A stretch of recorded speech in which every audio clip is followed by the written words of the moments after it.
Back here live at Hanson Family Field at the south of Valley High School. Game 2 of our doubleheader getting set as number 2 Ankeny taking on the Valley Tigers. Ankeny 5-4 after dropping game 1 to these Tigers. 6-1 was the final score. It was a well-played ball game by both sides.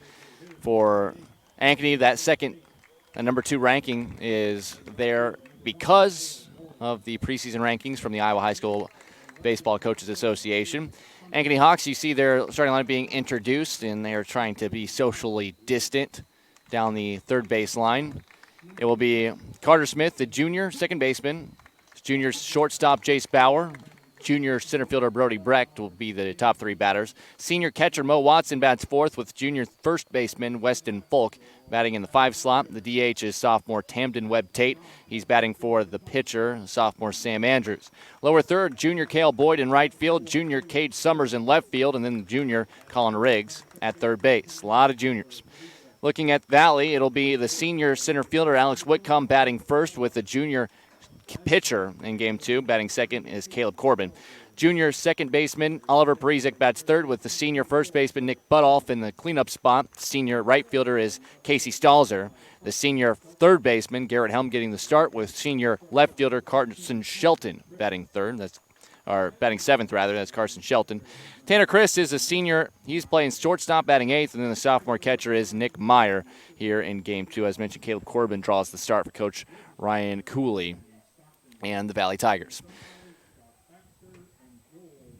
So we're getting through the introductions here with the PA. Let's go ahead and take a listen in to our national anthem. And we'll actually take a break and come back with the first pitch after this from Valley High School on CISN.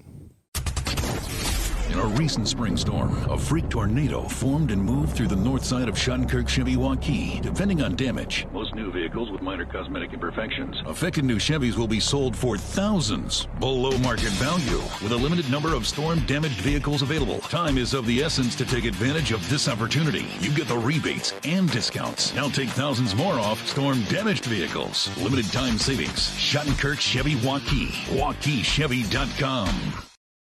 Why do I look for the seal? It's about trust. Whether I'm buying a car, hiring a contractor, finding a tax preparer, or an honest mechanic, the Better Business Bureau seal means this business meets high standards. When I see the seal, I know I'll get what I pay for. No more taking chances and no more worries. And I feel good about supporting local businesses. My life is so much easier knowing I can always trust BBB accredited businesses. It pays to look for the seal. See for yourself at bbb.org/Iowa.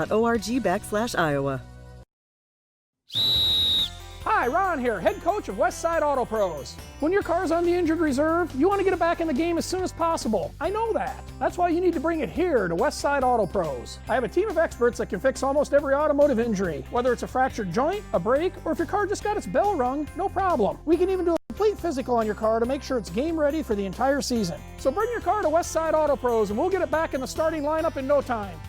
Hey, you guys are dogging it back here. Let's move it, move it, move it. It'll be Caleb Corbin to pitch for the Valley Tigers. We're still wearing their black uniforms, trimmed in orange. Orange numbers on the back. It says Valley across the front. It'll be Corbin for start. Number 2 for him this season. Third time he's appeared. He's 0-1. 0-1, I should say. But impressive numbers. 1.91 the ERA, a 2.18 whip. That's runs plus hits per innings pitched. That number a little bit high. Opponents are hitting .316 against him. He has walked 2 and struck out 3 on the season. If you missed our first game, Jake Auer threw a complete game, allowing just 1 run on 5 hits. Struck out 9, didn't walk anybody, and a very tidy 78 pitches. Shadows starting to kind of creep over here as well. The temperature should cool. We're sitting right around the 80-degree mark, technically 78 degrees by the weather app, mostly sunny skies. Little bit of a breeze. That breeze has been clocked around the 10-mile-per-hour mark, and it's blowing basically from the right field side to left field side. Not really going to help anything except right down the left field line in the air. But it certainly is there. Could affect a fly ball and the way a fielder plays it. Some shadows already being cast over in right field, almost all of right center field with some shadows cast by trees. But with more trees kind of along the in between here and the old football field, the old football stadium and track. You're going to see various shapes of shadows kind of strewn across the field as we get halfway through this game. As the first pitch to Carter Smith is swung on and missed for strike number 1. First pitch of game 2 coming at 6:58 in the evening. Caleb Corbin delivers the 0-1. Ground ball. Parizek at second fields it. His throw to first base in time by a step. You can see Smith motoring down the line, but it is an out. 1 away for Jace Bauer. Smith, by the way, batted 7th in the first game and went 0 for 3 with an RBI. Jace Bauer comes up. Bauer, a junior, playing shortstop once again. 2 for 3 in the first game, a triple and a single, but he was stranded both times. We got to Corbin's numbers for you. Certainly would like to try to follow up Bauer's performance with a good one of his own, as there's a strike call, 0-1. Our umpires, Josh Baxter and Joel Harthorn. I believe Harthorn behind the plate here for game 2. As this one in the dirt, 1-1. The defense behind Caleb Corbin, Carson Shelton out in left with Alex Whitcomb, the rangy center fielder. Casey Stalzer out in right. Garrett Helm at the hot corner with Tanner Christ at short. Oliver Parizek plays second with Nick Butoff at first. Nick Meyer, the sophomore, draws the start for game 2 behind the plate for his battery mate, the right-hander Caleb Corbin. There's a good pitch on the outside corner to the lefty Bauer, and it's 1-2. Appreciate you for being a part of our broadcast, CISN.TV. Have more games throughout the summer, various Central Iowa schools. As that pitch misses 2-2. We do apologize for any technical difficulties there may have been. But we'll let you know what's coming up on Friday as well as we wrap our doubleheader up here. Monday, Wednesday, Friday, every single week of the high school baseball and softball season. Giving you the best coverage here in Central Iowa. 3-2 now the count to Bauer with Brody Brecht, the outstanding junior center fielder. Also great wide receiver, already committed to the University of Iowa to play both football and baseball. At least that's where the plans are. As there's a swing and a miss, strike 3, and Bauer goes down. First strikeout for Corbin, and that'll bring up Brecht. Brecht went 0 for 3 in game 1. Valley Bats came to life a few times. Ankeny did get a couple of hits, but really unable to ever string together a rally outside of the 1 run they scored in the second inning of game 1. As that pitch just misses low to Brecht. 1-0 the count. Outfield swung around a little bit to the left. There's a pretty big gap in right center field in the power alley if Brecht can find it. There's a nice breaker in there for a strike. 1-1. We're seeing Corbin really lean on the curvy stuff early. It's always tough to hit. You'd like to have a good fastball, be able to pinpoint it, throw it past some batters, but if you can throw that off-speed stuff with reliability, it's always a good thing to have against high school batters. But Brecht, no problem here as he singles through the left side. And with 2 outs, he is aboard. We saw Auer make a very concerted effort to continuously pick off or attempt to pick off batters. Never did pick anyone off, but I would say between 20 to 25 pickoff throws easy in the first game for Jake Auer whenever you have a runner on first. But it paid off. No Ankeny base runners at first base even attempted to steal second. We'll see if that's something that continues to be the case here. Brecht not going on the first pitch. Good backhand on the ball well outside by the sophomore Meyer. 1-0. Batter Mo Watson, he is the senior catcher. He DH'd in game 1. Did have a double in the left center field. He went 1 for 3. This 0-1, low as well, and it's 2-1, or 2-0 rather, with 2 away, and Brecht good speed on at first. 2 for 2 in stolen bases. Not a huge lead here, however, although Corbin has not checked on him yet. That pitch catches the outside edge of the outside corner, and it is 2-1. Sun out, not a whole lot of clouds in the sky. You can feel a vast temperature difference, at least 6 or 7 degrees, you would think. As Brecht is going on this pitch, it drops in there and is a little inside, so it's ball 3. No throw down to second. Brecht picks up stolen base number 3 on the season. Picked a good pitch to go on, too. A real big breaking ball. Looked like a curveball from this vantage point. And just hooked around the inside part of the plate. 3-1. That ball popped foul out of play. Do a full count pitch here to Watson. We mentioned the temperature difference because as the sun sets, it will be about as perfect as can be out here.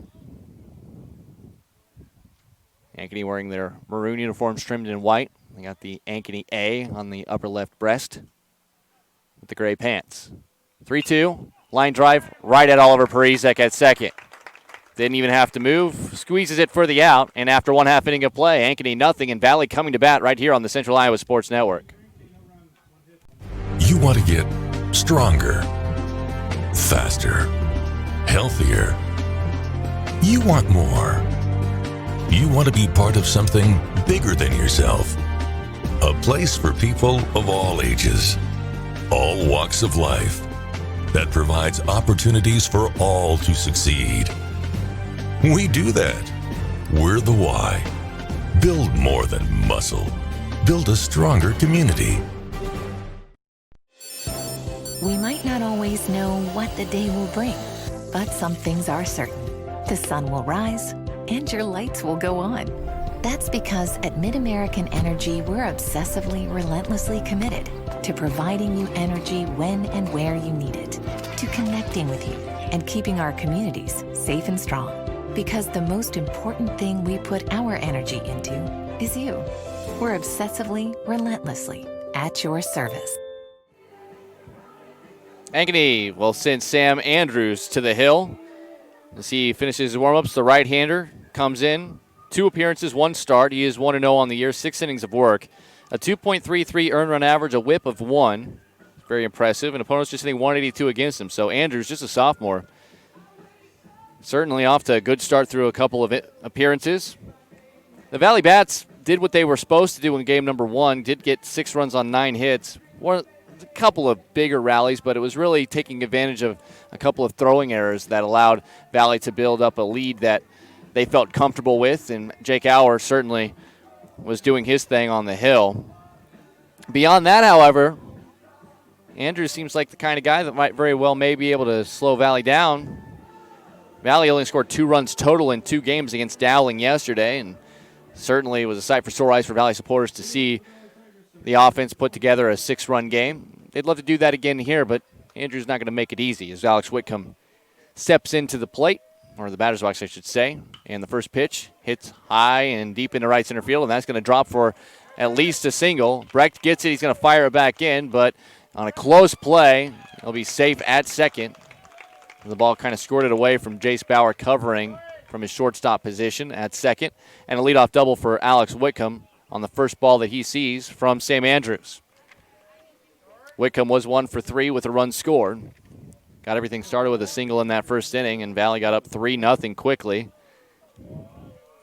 And that proved to be enough, eventually winning 6-1. Brings up the pitcher, Caleb Corbin. Corbin, the usual shortstop, went 1 for 2 with 2 runs scored in the first game of our doubleheader tonight. Andrews fires high, 1-0. He almost turned all the way around, staring at second base. I'm not sure if that's his typical out-of-the-stretch look with the runner on second, but we'll see. A lot of eye movement, head movement there. Looks at second here. Looks at him, kicks, delivers this one high as well. So the fastball coming out a little bit early on the release point here for Andrews. And Corbin with a 2-0 count. Corbin will be followed by Oliver Parizek, and the cleanup batter Nick Butoff currently in the hole after Whitcomb gets a leadoff double.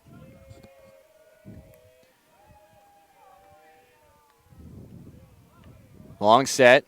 Andrews fires. This ball popped up, foul out of play right side, and it's 2-1. The defense behind Sam Andrews, Cade Summers out in left with Brody Brecht out in center, Cale Boyd in right, Colin Riggs at third base with Jace Bauer at short, Carter Smith at second, and Weston Folk at first with Mo Watson behind the dish for the righty, Sam Andrews. 2-1 the count to Caleb Corbin. The delivery. Catches the outer half. And it's 2-2. Home plate umpire here giving a little bit of extra space. Appears more on the outside than on the inside. Something the pitchers, of course, and catchers are going to be working with throughout this game. As a 2-2. And that, according to home plate umpire, catches the clipping of the front edge of home plate. Strike 3 looking. Corbin goes down for out number 1. That brings up Oliver Parizek. Parizek 1 for 2 with a run scored in the first game, and one of the more pivotal plays happened very early with runners on first and second and nobody out in the first. He laid down a sacrifice bunt, but then pitcher Cooper Cox tried to throw him out at first base, and the throw was off the mark and allowed 2 runs to score on the play, and Parizek ended up at third and would eventually score later in the inning. Those 3 runs, as mentioned, were enough to hold up what Jake Auer was able to do on the hill. An excellent outing from the senior. 1-0 here to Parizek here.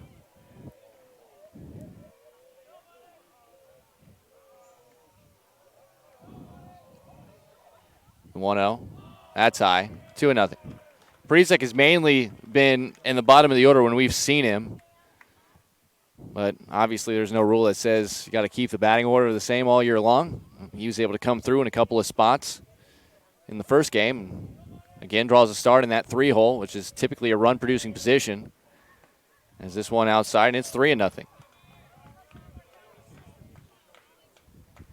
3 balls, no strikes with 1 out and a runner at second here. Bottom of the first of game 2. 3:05 down the lines here at Hanson Family Field. 395 to center, a big cavernous center field. As there's a strike at the knees. 3-1 as Andrews gets that one over.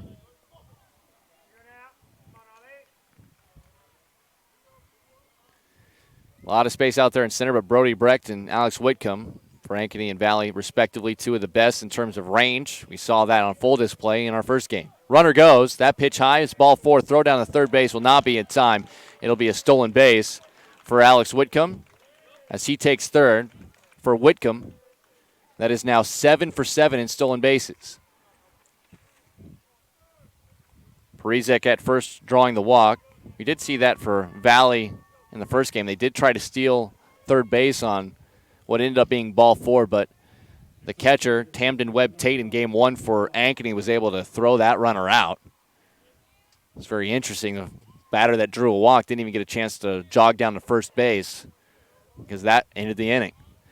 This one, no such luck for Mo Watson, the catcher for game 2 for Ankeny. And now with runners on first and third and 1 out, this ball gets away from Watson. That will allow Wickham to score. So the stolen base comes back to be a fruitful decision and well executed by Valley, and they get on the scoreboard quickly with the wild pitch. Into second is Oliver Parizek, and once again, Ankeny spotting an early lead to Valley. Nick Butoff with a 1-0 count.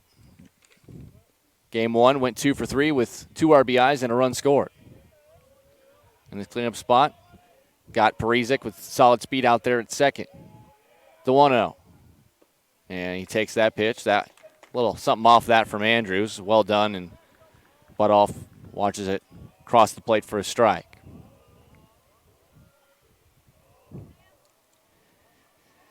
One and one, our count with 1 out and a runner on second. Big gap out in right center field. The right fielder, Cale Boyd, playing well toward the line, while the center fielder, Brody Brecht, is a few steps toward the left center field gap. There's a big space where that shadow is out in right center field if Butoff can find it. That power alley opposite field. That pitch comes in high. 2-1. Mentioned these 2 teams off tomorrow. Back in action on Friday. Ankeny Centennial will be the opponent for the Tigers on the road this Friday. Whereas for Ankeny, they will be playing Waukee. Runner goes. That's a strike. Throw down to third base is off the edge of the mitt of Colin Riggs. Bounced into Parizek, but Parizek picks up his second steal of the season. And Valley showing a little bit more aggressiveness here, trying to work out Mo Watson in his first inning behind the plate tonight. I think Parizek, off the deflection, the ball kind of hit him up around the shoulder and face area, but he's fine. He's just brushing himself off, and he takes his lead at third. 2-2 the count, as that was a called strike. The pitch here from Andrews, and that's in there for strike 3. That's a really important pitch there to get the strikeout with no further advancement from Parizek at third. 2 looking strikeouts for the 2 outs, and now Casey Stalzer comes up, the senior right fielder, batting in the 5 spot once again. In game 1, Stalzer 2 for 3 with an RBI. And he's got Parizek out there 90 feet away at third. First pitch from Sam Andrews on the way, and that's high. It's 1-0. One already in for Valley. We did mention Ankeny was ranked second to start the season by the Iowa High School Baseball Coaches Association, but sitting just at 5-4 so far this year. That pitch catches the outside edge of the outside corner, and 1-1. The 4 losses, 1 here tonight. At Southeast Polk, a very good team on Monday with a couple of losses, and then lost to Tumble by 1 run after in a split of a doubleheader. There's a foul tip into the mitt of Mo Watson, and it's 1-2. A Tumble, a quality team. We did see them here, although Valley was able to run rule them a couple of times. They showed that they certainly have potential. And Southeast Polk, definitely one of the top teams in Central Iowa. Is there a late strike 3 call? Stalzer goes down, 3 looking Ks. How often do you see that in an inning at high school baseball? 1 run does come home for Valley, however, and after 1 inning, it is Tigers 1, Hawks nothing, right here on CISN. Central Bank, proud to be a long-standing Iowa tradition. Founded in 1887 in Storm Lake, we've grown over the years from that one location to a bank serving Northwest and Central Iowa, employing more than 200 people in the region. Being here and being from here, it makes Central Bankers unique in the banking world. Decisions are made here. Investments of our time and resources are made here. For us, banking is still about people. Our reverence for community and hard work speaks to a proud Iowa heritage. Our passion for small business to bold new directions forward for our bank and the Iowans we serve. Thank you for your support of Central Bank. Let's keep it going. Let's plan together. Let's execute for Iowa's small business, agricultural, and individual banking customers. Central Bank is ready to make it happen. Member FDIC. Valley leads 1-0 after 1 inning of play. Weston Folk, Tamden Webb Tate, and Cale Boyd due up for the Ankeny Hawks. Head coach Joe Ballvans trying to earn a split against the Valley squad we know has some talent and some ability. Just 4-4 now on the season, however. They will have a makeup. They only got 1 game against Lincoln last Friday, and before the rains came, that will turn into a JV varsity doubleheader on July 14th, as they'll make that second game up a month after it, nearly a month after it was originally scheduled. As the first pitch in there for a strike to Weston Folk, 0-1. Folk went 1 for 3, did score the lone Ankeny run in game 1 as he swings through that one, quickly 0-2.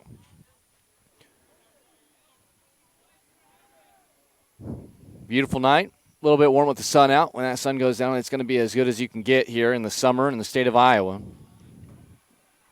Corbin winds, fires, late swing there by Folk, fouls it out of play right side, keeps himself alive, still 0-2. Caleb Corbin now at 20 pitches. As we talked about earlier, with these midweek games, you usually are thanking your midweek starters. You're not expecting them to be available for you later on in the week. Give them full 4 days of rest until Monday's games. So pitch count not necessarily a factor. It's really just a matter of how good the pitcher's going and how tired he's getting. As it's 1-2 here to Folk. You saw Jake Auer. He really didn't break a sweat out there. Threw only 78 pitches and this ground ball. Folk, oh, that took a horrible hop over the head of Tanner Christ. I mean, to me, that almost has to be a base hit because that hit the lip of the grass or hit a spot on the dirt and just flew over the head of Tanner Christ. I don't know anybody who could have played that ball and been able to stop that unless it hit him right in the face. Runner at first, nobody out. Lead off as this is low and away. And actually it's going to be a balk called. So no pitch.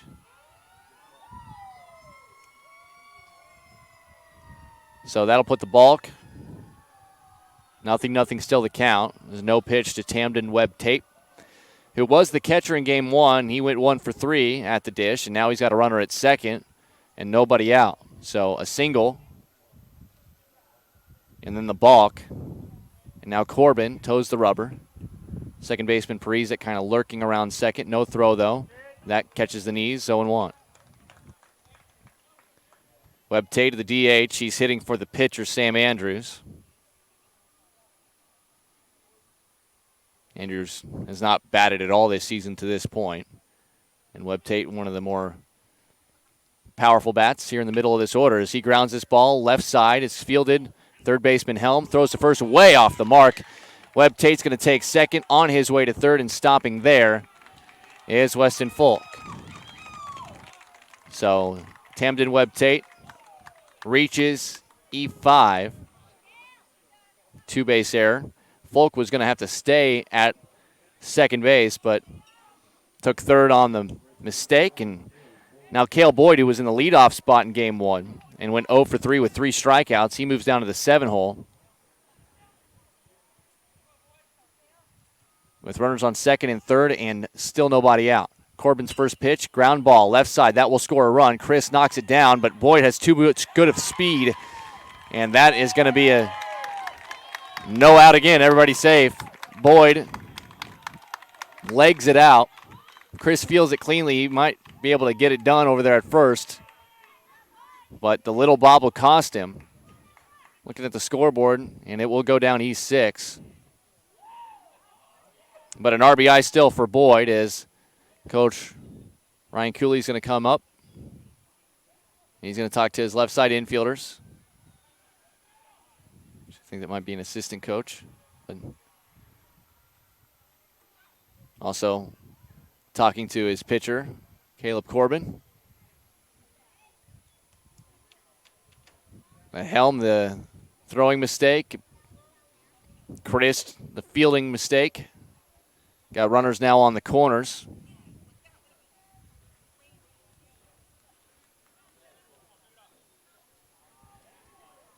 And one is in with the tie ball game 1-1, and still nobody out for Cade Summers after meeting adjourned.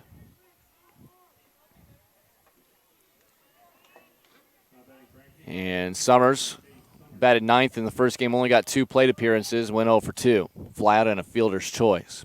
See if there's any strange base running plays on here for Ankeny. Not here, at least on the first pitch. That's a strike on the outside corner, 0-1. The runner, Boyd, at first base, to talk about having good speed. He's 6 for 6 in stolen bases on the year.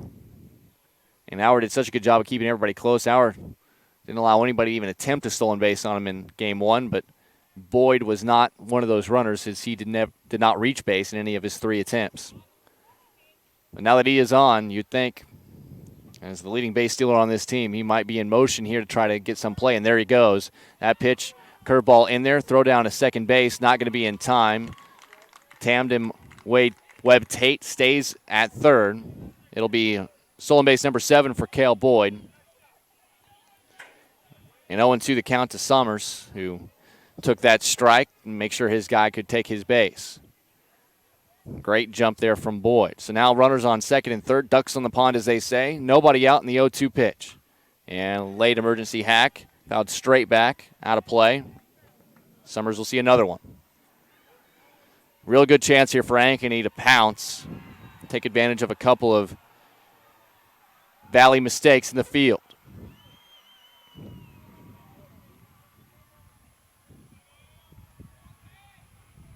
Corbin sets, kicks, fires. Ground ball up the middle. A run will score, and that gets through Christ again. 2 runs will score. Runner at first base.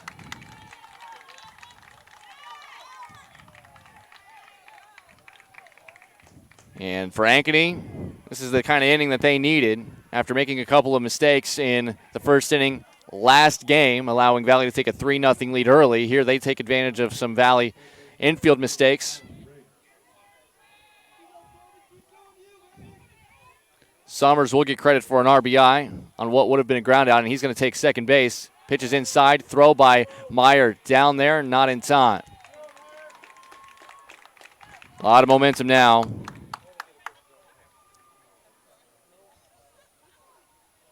For this Ankeny squad. That's still in base for Summers. He is now 3 for 4 on the year. 3 are in, nobody out. 1-0 pitch, line drive, and that's off of Helm. That was an absolute hot shot, though. On his way home and scoring is Colin Riggs. Into second base is Carter Smith. Or pardon, Colin Riggs. The 9-hitter is Carter Smith coming to the plate. Summers scores from second. In my book, that is certainly a double. As the fact that Helm was able to get any piece of that on at all. That ball absolutely hammered on the screws. And an RBI for Riggs. And 4 runs are in, still nobody out, and a runner at second for Carter Smith, who grounded to second base first time up in the first. Caleb Corbin trying to work through this inning as this is up the middle. Chris fields this one cleanly over to first base in time. That was a tough play up the middle. Runner does advance. It goes 6-3 on the ground out.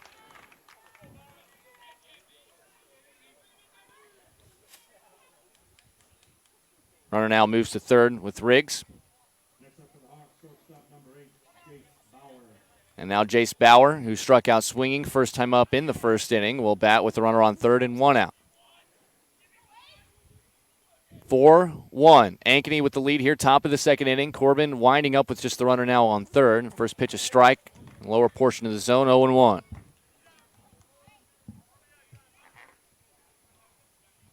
I have 3 errors in the book here for Valley this inning. There's a big swing and a miss at the breaker. 0-2. I believe 1 run is going to be earned, and that was Weston Folk's single. As this breaking ball is a chopper over to first base. Butoff knocks it down. Can't field it cleanly. And he's safe at first base. Close play. Bang, bang. Scoring from third is Colin Riggs. It'll be an RBI for Bauer regardless. And technically, I think that's going to be E3.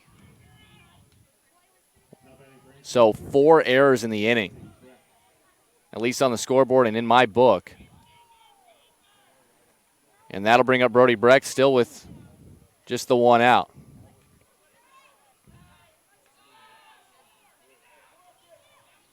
Quick throw over to first. Bauer over at first base. It's 3 for 4 in stolen bases on the year. Now the runner goes, and he's going to be in there safely. So all those stolen bases we did not see with Jake Auer holding runners on successfully, and there wasn't a whole lot of runners to get on against him. He allowed just the 1 run on 5 hits. But now, stolen bases galore. 1 in the first from Brody Brecht. And 3 more here in this second inning as Brecht takes a strike outside corner. Count evens up 1-1. Brecht singled and stole a base in the first. Bauer good speed on at second. Now 4 for 5 in steals, or 3 for 4, pardon. Had it right the first time. It's 4 for 5 now in stolen bases on the year for Bauer at second. Brecht fouls this one off, and it's 1-2. So Ankeny puts a 5 spot on the board. Only 1 run, by my calculations, will be earned against Caleb Corbin, who's going to work through some infield problems with 4 errors committed in the inning. That pitch outside, 2-2. Brecht is the 8th batter of the inning.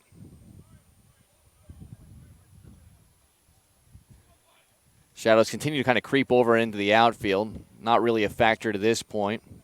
Right fielder standing him those. That's Casey Stalzer. Foul tip into the mitt. Strike 3. Second out of the inning. second strikeout recorded by Corbin. And now Mo Watson, as Ankeny bats around. Watson lined right at Oliver Parizek back in the first inning. Hit it pretty hard, but Parizek didn't have to move to field it.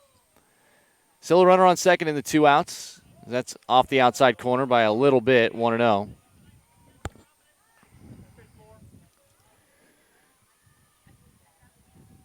Five runs already in.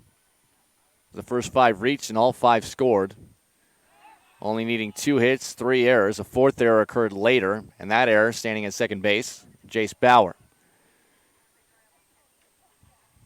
Cale Boyd, Cade Summers, and Jace Bauer all get RBIs on what, in my book, are errors, as those would have been RBI groundouts otherwise.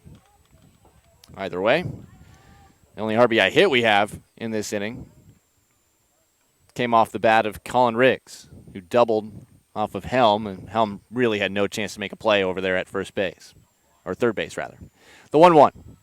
Check swing in the dirt, picked up. Good block by Meyer behind home plate, making sure that Bauer at second couldn't think about taking an extra base.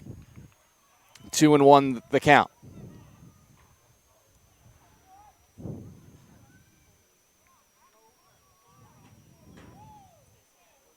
Corbin just trying to pitch out of this as soon as possible. The 2-1. Oh, there's a good breaker. And a check swing, and Watson a little frustrated with himself. Kind of saw that one coming, but just could not get the brain and the arms and the legs to all work at the same time. And that's the great deception of one of those breaking balls. When you're thinking fastball, trying to slow your body down and make contact. Not easy. 2-2 on the way. And that ball roped out into right field. There's a base hit for Mo Watson, and it kicks off of Casey Stalzer. That'll allow Watson to take second. Scoring from second is Jace Bauer, and the inning will continue. So a single, E9 out there in right field. Courtesy runner, Mason Thompson, I believe.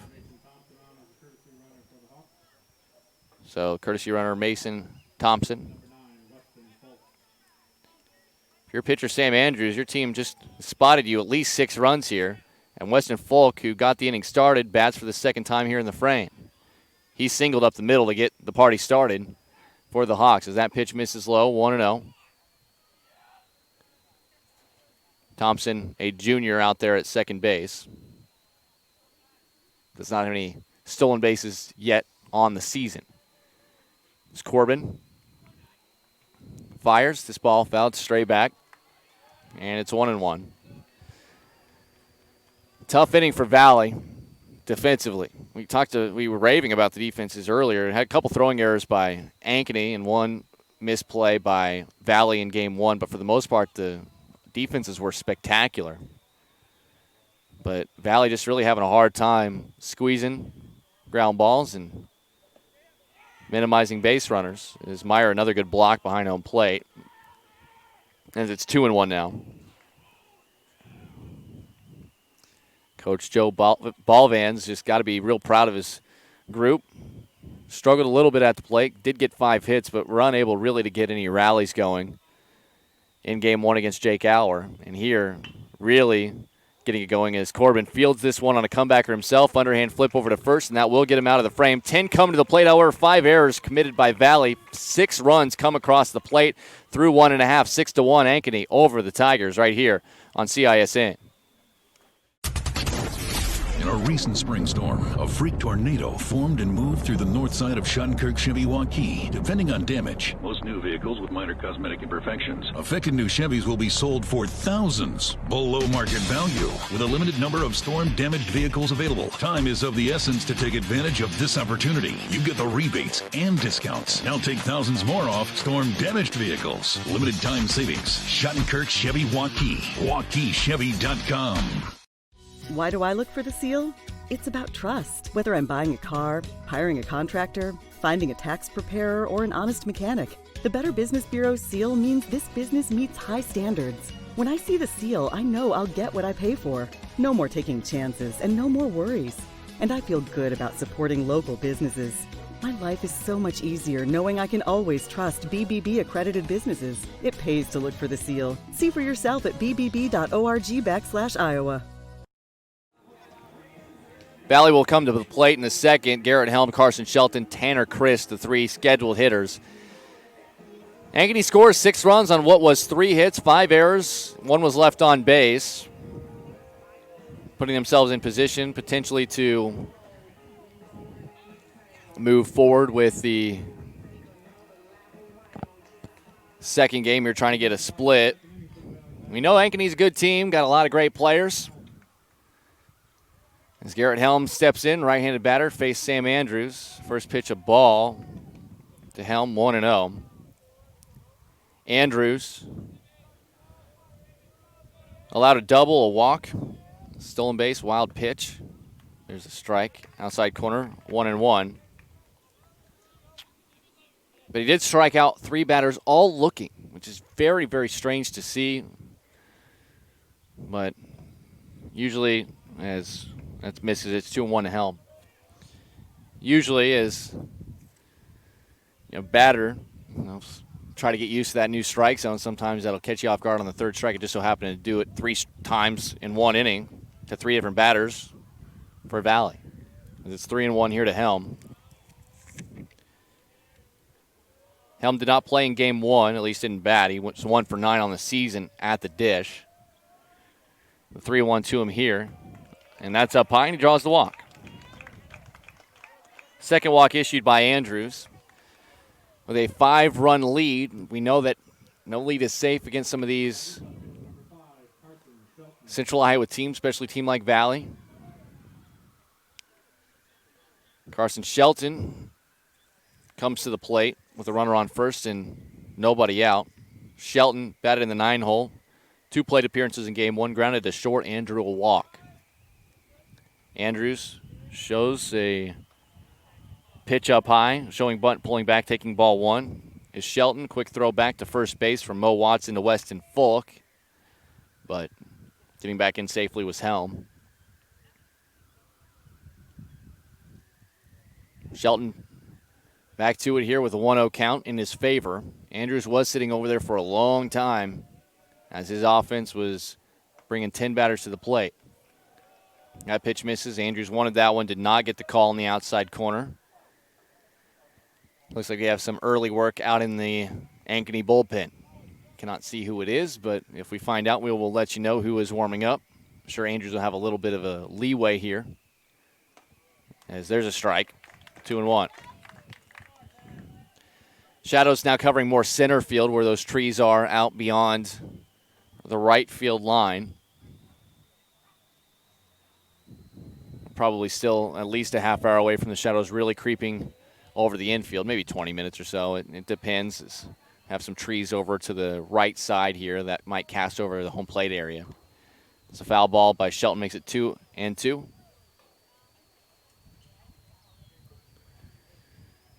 Nobody out, and the runner at first base is Garrett Helm. Just a short lead at first.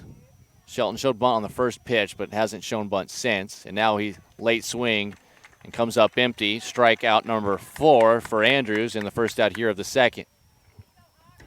That brings up Tanner Christ. Christ, 2 for 7 on the season at the plate with a couple of runs driven in. Has walked a couple times as well, as he bats here in the 8 slot. 6-1 our score with Ankeny, having scored 6 runs in the top of the second. Pitch off the outside corner, 1-0.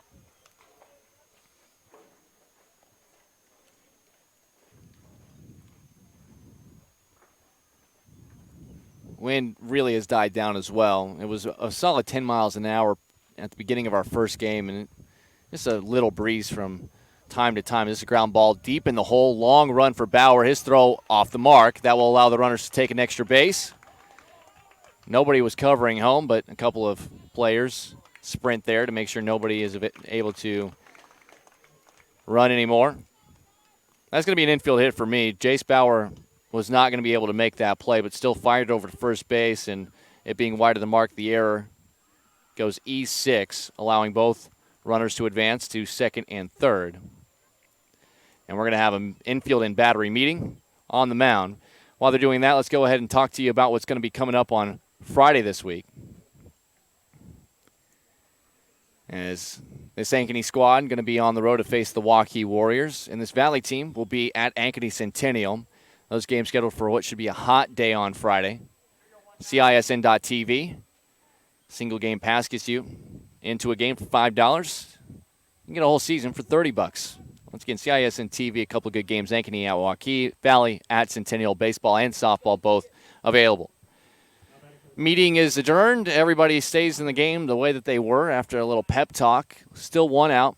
Runner at second is Tanner Christ. Runner at third, Garrett Helm. And the batter, number 9 hitter, Nick Meyer. And the sophomore watches this one in the dirt. And that'll allow the runners to advance, and a run scores. Second run to score via wild pitch from Andrews here in this game. And as tight for the most part and as solid defensively as we saw for both teams in game one, this second game has not been that. As we want a new baseball. No, actually some rosin. Andrews wants a little bit more grip out there. And as a pitcher, especially out here, you know that these guys are sweating out there on the field. It certainly has to be of some concern for a pitcher to make sure that the hand has some grip to it. 1-0 the count for the sophomore catcher, Nick Meyer. Meyer grounds this one hard, but foul. Evens the count at 1. 6-2 our score, and the way it's going, I mean, no lead is safe. We already knew that against both of these teams. It's just a matter of execution for the pitching staff and defense throughout, but it's been a little shaky for both sides here in the early going of game 2. Andrews winds and fires his 1-1. That's high. 2-1.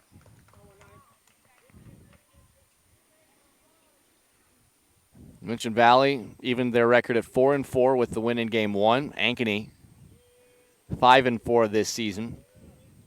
Still carrying around that number 2 ranking from the Iowa High School Baseball Coaches Association that they had preseason. We would expect at the early portion of next week or maybe even the end of this week to get the second poll out from the coaches. There's a called strike from Andrews. 2-2 the count. Here's the windup and the pitch. Oh, that's a good breaker, but it comes in just high. Big groan from the Ankeny side.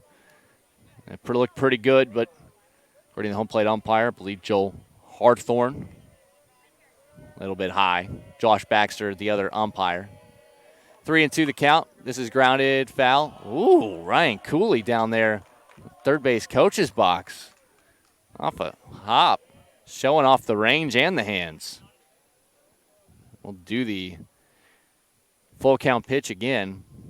Always gets a good chuckle out of the dugout when you see your coach down there making plays in the coach's box. Payoff pitch in the air. Shallow right center field. Long run. Brecht's got it. He makes the catch. Runner tags. He's on his way home. And a great throw by Brecht. Quick throw back to third and not in time. But a great throw by Brody Brecht. His complete momentum was going into right center field. Had no chance to really stop and make it what you would think a powerful throw, but on a hop, absolutely put a laser beam right on Mo Watson at home plate. And after getting about halfway home, Tanner Chris thought better of it and tried to retreat and just got in there as Watson's return throw to third base was not in time. Brody Brecht showing off the entire repertoire, the arm, the range, the bat, the speed, all here in this doubleheader against Valley. It's a good job by Watson behind home plate to make sure that didn't get past him for ball 1 to Alex Whitcomb.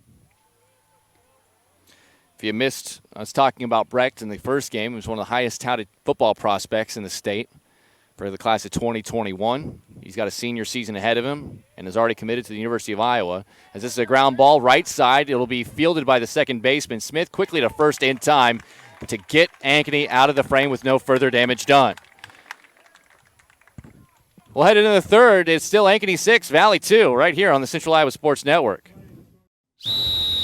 Hi, Hi, Ron here, head coach of Westside Auto Pros. When your car's on the injured reserve, you want to get it back in the game as soon as possible. I know that. That's why you need to bring it here to Westside Auto Pros. I have a team of experts that can fix almost every automotive injury. Whether it's a fractured joint, a brake, or if your car just got its bell rung, no problem. We can even do a complete physical on your car to make sure it's game ready for the entire season. So bring your car to Westside Auto Pros and we'll get it back in the starting lineup in no time. Hey, you guys are dogging it back here. Let's move it, move it, move it. You want to get stronger, faster, healthier. You want more. You want to be part of something bigger than yourself. A place for people of all ages, all walks of life, that provides opportunities for all to succeed. We do that. We're the why. Build more than muscle. Build a stronger community. Top three, Ankeny will send up Tamden Webb Tate, Cale Boyd, and Kate Summers to face Caleb Corbin, who's out for a third inning. Poor Caleb Corbin, defense committed 5 errors last inning, 6 runs scored against him, but just one, by my count, is going to be charged to him in terms of an earned run and against his ERA. And coaching staff for Valley are fine with what they're seeing from him. He has thrown 49 pitches, but no defensive adjustments, no changes. And Webb Tate digs in. He reached on one of those errors last inning, and he fouls this one straight back for strike one, 0-1 the count. Tamden Webb Tate reached on what was a throwing error after a ground ball to third base and would come around to score as part of that 6-run second. Looking to get things started here for the Hawks. The 0-1. It's a chopper, right side. Parizek on 2 hops. Easy throw over to first in time. 1 away.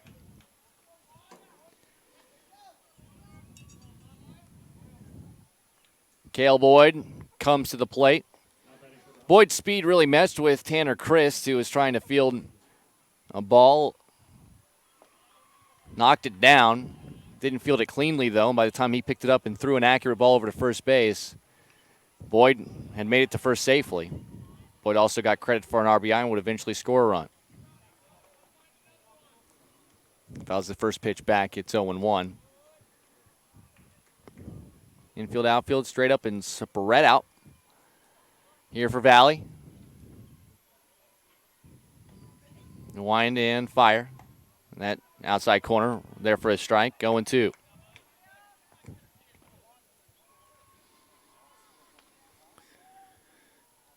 Ankeny doubleheader sweep, big time, outscoring Marshalltown 30-0 combined in 2 games to open their season.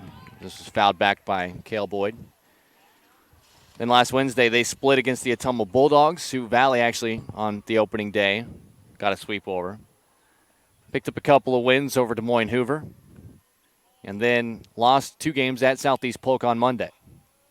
As the 0-2 on the way, this one up and in. 1-2 here to Boyd. That Southeast Polk team, a very good team. A team we'll be hearing more about as the year moves on. This fouled out of play by Boyd yet again, staying alive. Do see a little bit of action over there in the Valley bullpen. I believe, and it's hard to tell, but I do believe that Ethan Whittem is back up for the Tigers. He warmed up multiple times in game 1, but Jake Auer was able to finish a complete game. Whittem was not needed, nor was anyone else in the bullpen. But he seems to be re-warming back up, and we'll let you know if anything more serious happens down there in the Valley bullpen. 2-2 now the count to Boyd, the 7-hitter. And that's a beautiful breaking ball in there for a called third strike. Absolutely beautiful looper. Really froze Boyd. Had no choice but just to watch it and pray it wasn't a strike, but it was right down the pipe from Caleb Corbin. And with 2 outs and nobody on, Cade Summers will bat. He reached on an error up the middle. Got an RBI and would score a run. First one, he lifts out into right field, and it's caught by Casey Stalzer. So a painless and easy inning this time for Corbin and the Valley defense, and through 2.5. It's 6-2, Ankeny over Valley here on CISN. We might not always know what the day will bring, but some things are certain. The sun will rise and your lights will go on. That's because at MidAmerican Energy, we're obsessively, relentlessly committed to providing you energy when and where you need it, to connecting with you and keeping our communities safe and strong. Because the most important thing we put our energy into is you. We're obsessively, relentlessly at your service. Here's to everyone who believes in competition and good sportsmanship, who knows it's not about the trophies or the medals, but rather the lessons learned. For those who understand, it's not whether you win or lose, just that you give your best. So go ahead, lace them up, take the field, have fun, and play. For the experience, for the memories, for the love of the game. Shields. Ankeny in the field, leading 6-2. Valley will bring up 2, 3, 4 in their order. Sam Andrews once again going to try to get through an inning of work. We keep talking about how good that Southeast Polk team is. I should probably tell you what the ranking is for them. They are number 3. Ankeny number 2 in the preseason poll. Southeast Polk number 3 in this preseason poll. And Southeast Polk with an 8-1 and a 7-6 win over Ankeny on Monday. Ankeny certainly a quality team, but Southeast Polk, they certainly should boost their ranking above Ankeny's when the new rankings come out from the Iowa High School Baseball Coaches Association poll. If you're wondering, yes, Ankeny is 2, Southeast Polk 3. Urbandale, the defending state champs, they are the number 1 team in the state, another suburban Central Iowa team. This 1-0 to Corbin, fouled straight back, it's 1-1. Might as well give you the rest of the top 10. Johnston ranked 4th in the Class 4A record, or the Class 4A rankings, I should say, with Waukee, number 5. So top 5 all Central Iowa schools: Urbandale, Ankeny, Southeast Polk, Johnston, and Waukee. Epworth, Western Dubuque, is number 6 with Dowling Catholic, number 7.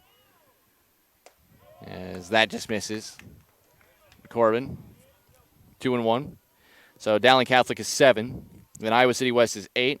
Des Moines Roosevelt sits in at number 9, and then Cedar Rapids Prairie 10. So they also listed Ankeny Centennial, Dubuque Hempstead, Iowa City Liberty, Linn-Mar, and Pleasant Valley as the first 5 out of the rankings. So basically they named 15 teams to order the top 10. And if you're looking for Central Iowa teams, the top 5, 2 more in the back end of the top 10. As there's ball 4, Corbin will draw a leadoff walk. There's a third walk issued by Andrews. And if you add Ankeny Centennial to that, of the 15 teams that are listed, 7 in the top 10, 8 of the 15 located right here in the metro area. Caleb Corbin, technically the pitcher, still the pitcher. No indication if he'll be lifted or not, but since nothing has been announced, he's still the pitcher, so a courtesy runner could come in for him, and Ryan Mendez is that guy. Oliver Parizek lays down another good bunt. They look at second, but they'll throw to first. That was a little bit of a wide throw, but a good play over at first base by Weston Folk to snag that one. Kind of went to the orange side of the bag in foul territory. The reason that's there is for those bang-bang plays at first base, there not to be a collision, and everybody feels safe. It goes 1-3, sacrifice bunt successful by Parizek. He drew a walk first time up. Mendez advances on the bunt.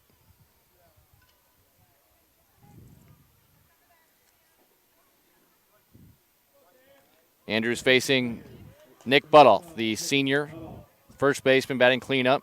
Went down on strikes looking first time up in the first inning. 6-2 our score. The Hawks the lead, and now Will Watson, the catcher, and Andrews can't get on the same page on what they want to call, so they're going to chat about it on the hill. Shadows have kind of strewn across the right side of the infield, at least over the first base side. A little bit of shadows in between home plate and the pitcher's mound could give a little bit of a visual issue to the batter. That ball enters the shadows from the light and vice versa. Should only be a problem for about an inning or so, as the shadows will become more and more prevalent and thick across that area in the infield. As that catches the knees on the outside corner, Butoff Little head shake. With the count regardless, 0-1.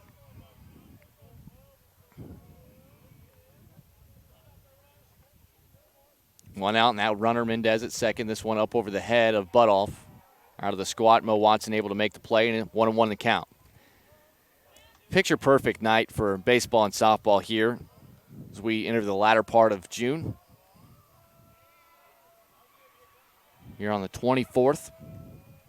Less than a week left of this month, which is hard to believe, but Butoff, one hop. Look the runner back to second, throw to first. Quick return throw, not going to be made to third base. The third baseman, Colin Riggs, stared at the runner. An interesting thing, if he had a little bit more time, he might have thought about throwing it to second base, but then that would have left third base unoccupied. It was good base running there by Mendez to kind of freeze and force Riggs, the third baseman, to have to make the throw to first to get any out at all. And he does get Nick Butoff, 5-3 in the scorebook. Bunt shown by Casey Stalzer. He goes through at 0-1. But Mendez, because of the good, strong base running and the aggressiveness after the throw was made to first base, he stands at third with 2 outs. For Stalzer, who's 0-1, struck out looking in the first off Andrews as well.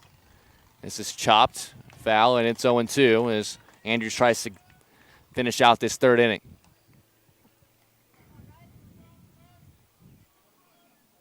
It's a very quick and painless third inning for Caleb Corbin on the mound. It will be interesting to see if he is tasked with going back out there for the fourth. We'll find out, though, as this pitch, a breaker that kind of slips out the side of the hand and crosses in the right-handed batter's box against the lefty Stalzer.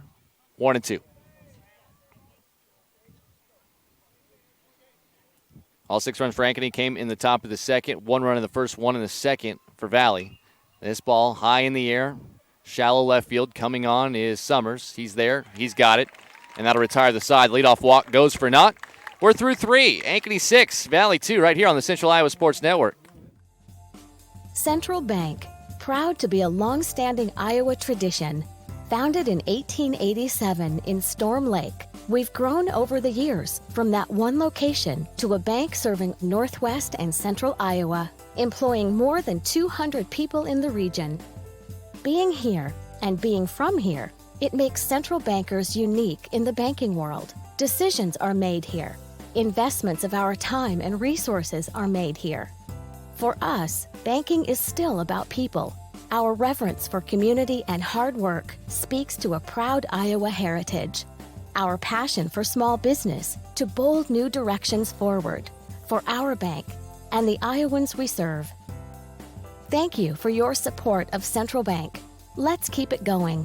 Let's plan together. Let's execute for Iowa's small business, agricultural, and individual banking customers. Central Bank is ready to make it happen. Member FDIC. 6-2, Ankeny leads. They'll come up here 9-1-2 in the top of the fourth. Caleb Corbin is back out indeed for a fourth inning. He's thrown 59 pitches. As we talked about earlier, pitch count really not a factor. He just has to be done before 110 pitches. Or he can go over 110 as long as he finishes that batter. But he cannot face another batter after he gets over that threshold. First pitch to Colin Riggs. Misses 1-0. Riggs doubled. It was a laser right at Garrett Helm, who was unable to field it off a hop, which is an almost impossible play at third base. Riggs singles here, so he's 2 for 2. Colin Riggs came in 0 for 3, has scored 9 runs, though, entering today's action as a runner. He scored a run by himself with an RBI on that double in the second inning, and here in the fourth, a single right back up the middle. So, with a runner on first and nobody out, top of the order, Carter Smith, as Corbin looks the runner back at first base. Out of the stretch. This one in the dirt. Good stop there by Meyer. And it's 1-0. Shadows basically are covering the entire mound and home plate area and everything in between. Might be a little bit interesting coming out of the hand slot for the next batter or two while the shadows continue to move, because the ball might be released in the sunlight, actually. It's just a touch exposed is the pitcher. Still 1-0 after a couple of checks on first. Now the delivery. Big swing from Smith, but he comes up empty, and it's 1-1. Smith, 0 for 2, grounded out to second in the first, and then in the second, grounded to shortstop. 1-1. Here's a pitch, a bunt attempt. It's perfect, right in front of the home plate. Fielded, throw to first, is in time by a hair. Bang, bang. But it is a successful sacrifice bunt. It goes 2-3. And the way head coach Joe Balvan's talking to Smith did that on his own, and it was excellently executed. Riggs takes second on that sacrifice bunt, one away. And that was almost a base hit, so it was almost a perfect idea, not just a functional one, but one that also resulted in a hit. But instead, the sacrifice bunt gets the runner to second with one out, and first pitch fouled straight back by Jace Bauer. Bauer struck out swinging against Corbin in the first and then reached on a fielding error in the second. Did get credit for an RBI. Stole a bag and would score. What was a very, very busy second inning for the Ankeny lineup. Riggs, good speed on at second. It's 3 for 3 in stolen bases on the year. It's a ground ball. That's going to be up the middle and a base hit. Riggs being waved around. Fielding it and just throwing it into second base is the center fielder Whitcomb. Not going to test anything else. Bauer will get credit for another RBI, this one via single. And it is now 7-2, Ankeny.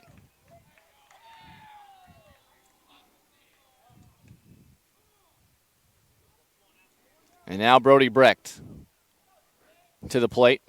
Third time through here for Ankeny. We talked about it, and the offensive batting averages typically do go up when you see a pitcher for a third time.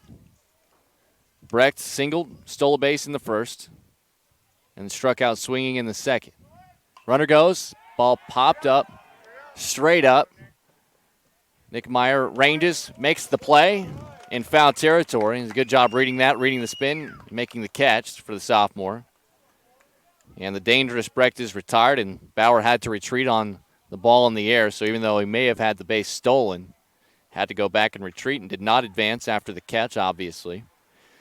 So now cleanup batter Mo Watson will try to keep the inning going. Runner on first, 2 outs and 1 in. Watson is 1 for 2, lined out right at Oliver Parizek at second base in the first, and then singled through the right side for an RBI in the second. Just a short lead by Bauer at first. But we did see him take off for second last at bat. Hook is in there for a strike, 0-1.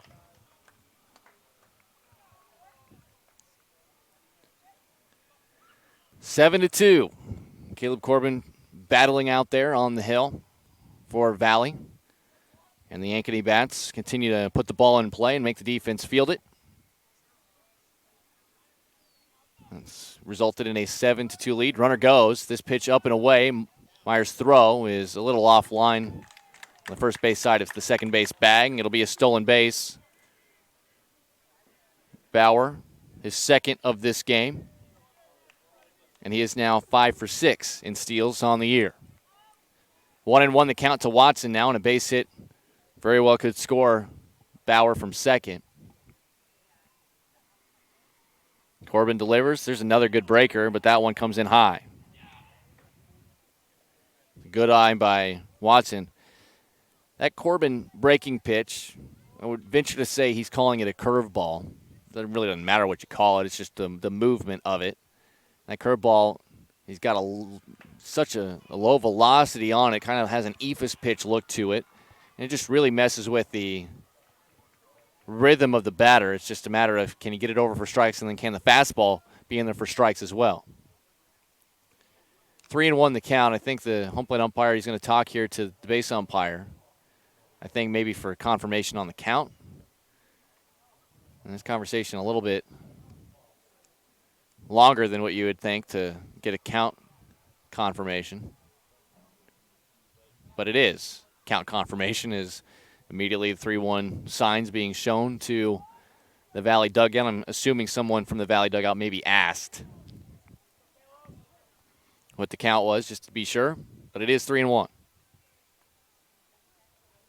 The kick and the delivery. Swing and a miss. That was a hack for a batter that is ahead in the count. But Watson doesn't make contact, and it's full, 3-2. Imperative for Corbin to try to get out of this as soon as possible and get the bats back up there for the Tigers, down by 5. And not any further of a hole. Time called by the catcher, Meyer. Watson will dig back into the right side batter's box. The 3-2 on the way from the righty. Blown away, ball 4. First walk issued by Caleb Corbin. Watson, the catcher, will be courtesy run for. Mason Thompson will come back into the game to be the runner via the courtesy. And Weston Folk will bat. Folk is 1 for 2.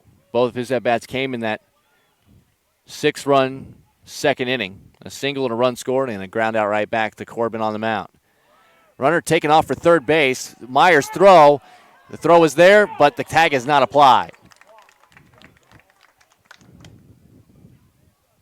It was a good throw by home plate or by the catcher, Nick Meyer, but Helm had to catch it about shoulder high, and by the time he applied the tag, Bauer had slid in underneath it for his third stolen base of this game. And then, on the throw to third, Thompson took off and stole second. There's a swing and a miss, and it's quickly 0-2, at least on the scoreboard. No, it is 1 for 2 outs and a 0-2 count, but 2 ducks on the pond. Runners on second and third. The 0-2 on the way. Well outside. Look at that play by Nick Meyer, ranging and barely getting the catcher's mitt on that to keep it from going to the backstop and allowing a run to score from third. By the way, for Thompson, that is his first stolen base of the year. Now out at second base. The 1-2, swing and a miss, strike 3, and Corbin does well to get out of the jam. But one more scores. We're halfway home here in Game 2 of our doubleheader. Ankeny 7, Valley 2 here on CISN. In a recent spring storm, a freak tornado formed and moved through the north side of Shuttlenkirk Chevy Waukee. Depending on damage, most new vehicles with minor cosmetic imperfections. Affected new Chevys will be sold for thousands below market value, with a limited number of storm-damaged vehicles available. Time is of the essence to take advantage of this opportunity. You get the rebates and discounts. Now take thousands more off storm-damaged vehicles. Limited time savings. Shuttlenkirk Chevy Waukee. WaukeeChevy.com. Why do I look for the seal? It's about trust. Whether I'm buying a car, hiring a contractor, finding a tax preparer, or an honest mechanic, the Better Business Bureau's seal means this business meets high standards. When I see the seal, I know I'll get what I pay for. No more taking chances and no more worries. And I feel good about supporting local businesses. My life is so much easier knowing I can always trust BBB accredited businesses. It pays to look for the seal. See for yourself at bbb.org/Iowa. Garrett Helm, Carson Shelton, Tanner Chris, the 3 2-up batters for Valley as they trail 7-2. Ankeny once again will send Sam Andrews out to the mound, trying to work a 4th inning. He's allowed just 2 runs, only 1 earned, and just a couple of hits. He has walked 3, though. That's been mainly the concern, is just the misses, not being able to have the control he's probably wanted, but it hasn't hurt him too awful much. All 3 of those walks have occurred in the 3 innings he's pitched separately, so they haven't piled up on him. Helm and Shelton and Chris, the 6, 7, 8 batters for the 4 and 4 Valley Tigers. And the first pitch in the dirt to Helm, 1-0. Helm was one of the walks, drew that walk to lead off the second. He would come around and score on a wild pitch. Both runs actually for Valley scored via a wild pitch, as there's a strike, 1-1.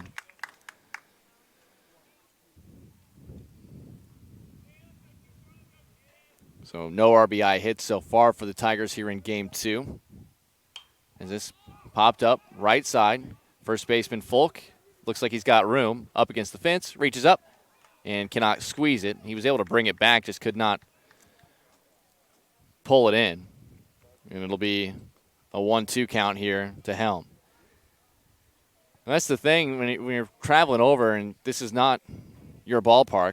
You know, Folk for Ankeny, you don't play here regularly. Is trying to find. You feel that warning track under your feet, tells you the fence is getting close. You got to try to find it. He felt it, and then reached up over toward the top of the fence. Just could not come up with it, but it was a good effort nonetheless.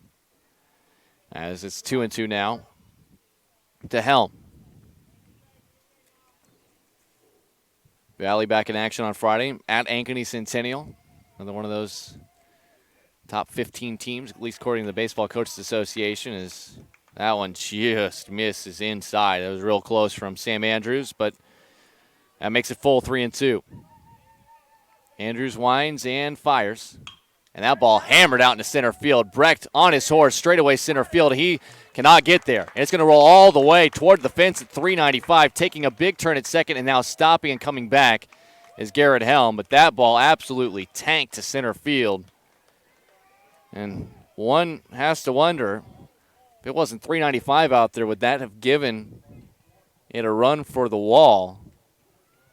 Even if you, like yesterday, this team was playing at Dowling Catholic where it's really 370 out there to straightaway center field. That it would have been close. Brecht basically turned and ran as hard as he could, and he still couldn't come up with it. We talked about it, though. That center field is cavernous, probably about as disproportionate to the lines as you're going to see in high school baseball. Just 305 down the lines, which is well short of a Major League Baseball average of about 330, 335. But you're about Major League average center field at 395. The 1-0 outside. And it's 2-0 here to Carson Shelton. Shelton struck out swinging back in the second. Helm the runner at second after the double to lead off the inning. And it's a good job by Brecht to get it in quickly. Can't forget that. Looked like Helm was thinking 3, but could not get there. Is this ball in the dirt? Knocked down by Watson, but it was a good read, and he was unable to field it and keep it in front of him. So on ball 3, Helm takes third. It's a wild pitch. That's the thing with Andrews. We mentioned just the control has just been a little bit iffy. Only has given up 3 hits, though. As the 3-0 on the way. And that ball popped up. So on 3-0, green light there for Shelton in foul ground. This one is fielded by Folk for the first out. And that's, you know, the old adage. Do you take one? Do you just watch one for a strike at 3-0? I tend to like the aggressive nature. I'm not a coach, but if you know you're going to be getting a strike and you can kind of think about what pitch you might be getting, especially when you got a runner in scoring position, that ball is coming right down the middle. I don't know why you wouldn't be ready to swing for it. As Chris bloops this out into right field, that'll drop for a base hit. Late break, though. Helm is going to try to get to the plate. It's safe just ahead of the tag. It was a good effort by Boyd out into right field to field it. Helm basically was still hanging at third base, preparing to tag, but instead waited. It dropped. Boyd came up with an excellent throw to the plate. It's just a little bit toward the first base side. Diving back was Mo Watson to try to apply the tag, and he did apply the tag, but just a fraction of a second after Helm was able to get in. Tanner Chris gets himself an RBI single. He's now 2 for 2. This is a line drive just fouled down the first base side. 0-1 the count with 1 out and a run already in here in the Valley half of the 4th. 7-3 the score. As the sun continues to set behind the trees here in West Des Moines. Making for an absolutely beautiful night. Chris, just a normal lead. He is a good runner, used as a courtesy runner quite a bit. As that pitch outside, 1-1 here to Meyer. Nick Meyer, the sophomore backstop, flew out to center field. That was back in the second. A great ranging play by Brody Brecht in the right center field gap. There's a great breaker in there for a strike at the knees, and it's 1-2. Haven't seen anybody throwing recently for Ankeny. Andrew's basically just been given this game to try to get through it as deep as he can, and he's doing so as this is chopped foul, third base side. We'll do it again. On deck, Whitcomb, Alex Whitcomb, the senior center fielder, who is 1 for 2 with a run scored in this one. He'd love to get an opportunity. Barring a double play, he will. The 1-2, runner goes, and just knocked in play. And it's through the third baseman. It's big turn by Chris, and he'll take second, or take third rather. Taking second and diving in head first is Meyer. Heads up base running by the Valley Tigers. It's going to be a tough play over there at third, but it will be E5. Going to get the courtesy. Jake Auer will run for the catcher Meyer.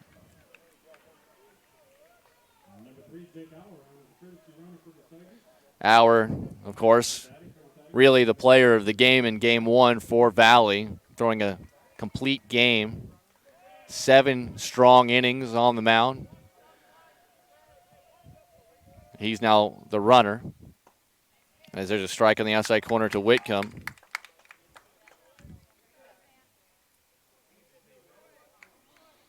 One is already in, but 2 in scoring position, and the base hit here from Whitcomb could change the game and cut this lead in half.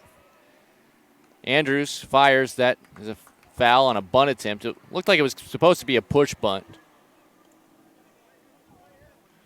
Pushing down the first base line, which would have easily scored the run.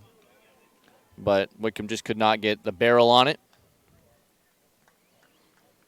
And the count is 0-2. 1 out. We'll see what Whitcomb comes up with here. Ryan Corbin, the on-deck hitter.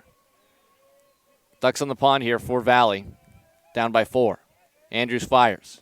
Check swing. He did not go around. It's a good check by Whitcomb. And that was a good pitch by Andrews, honestly. Have a chance to burn one ahead in the count 0-2. And he almost got Whitcomb to chase the breaker, but no dice. He winds and delivers the 1-2 now. Ooh, just misses inside. And actually almost hit Whitcomb as well. That's tough because Whitcomb is pretty close to the plate. It doesn't matter where he's standing. The plate is the plate. If it crosses the plate, even if it's going to hit him, it can be called a strike by the umpire. But it didn't hit him, and it comes in just inside. And it's now 2-2. The pitch. And that's hit high into the air, deep into left field. Backing up is Summers, just in front of the track. He's got it. Runner from third will tag. Throw comes in. No throw to the plate, but they'll hold Auer at second. It'll be a sacrifice fly and an RBI for Whitcomb to left field. 2 outs in the inning.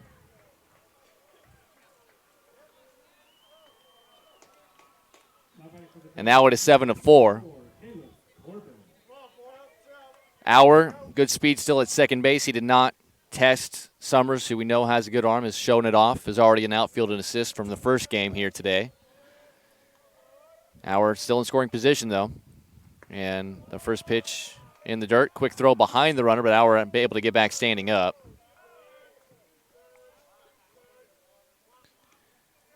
Want to know the count. Corbin 0 for 1, struck out looking in the first and then drew a walk. That was last inning. Ankeny scored 6 in the second, 1 in the fourth. As that's just low, maybe a little outside, and it's 2-0. Valley scored 1 in the first, 1 in the second, 2 so far here in their half of the fourth. And another potential run standing at second base here with 2 outs. And Caleb Corbin up. That pitch, that just misses high, and it's 3-0. Haven't seen a whole lot of high strikes being called all day, to be honest. Anything that's really been over the belly button area has not been given to pitchers from either side in either of our 2 games. The 3-0 on the way. And he's swinging at it. Pops it up right side. And in foul territory, it'll be caught by Folk. 2 batters pop out in foul ground to the first base side. on 3-0 counts. That is something you do not see every day, but aggressive hitting for Valley, although it does not work for them this time. They do play a pair, though, and after 4, it's Ankeny 7, Valley 4 here on the Central Iowa Sports Network.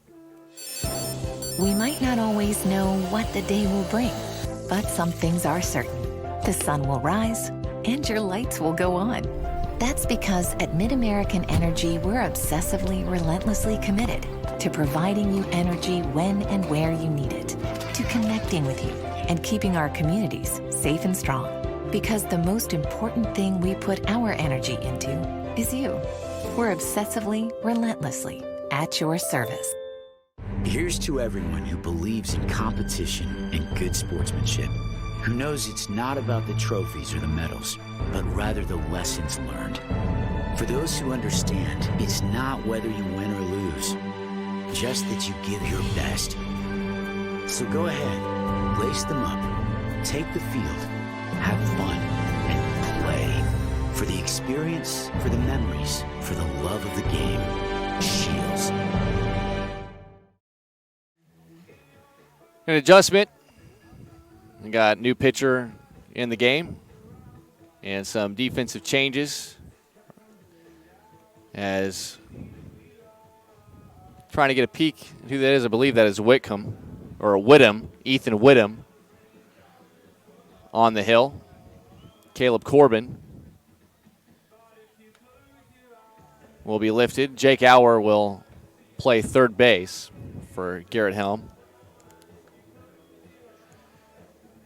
So Auer in at third.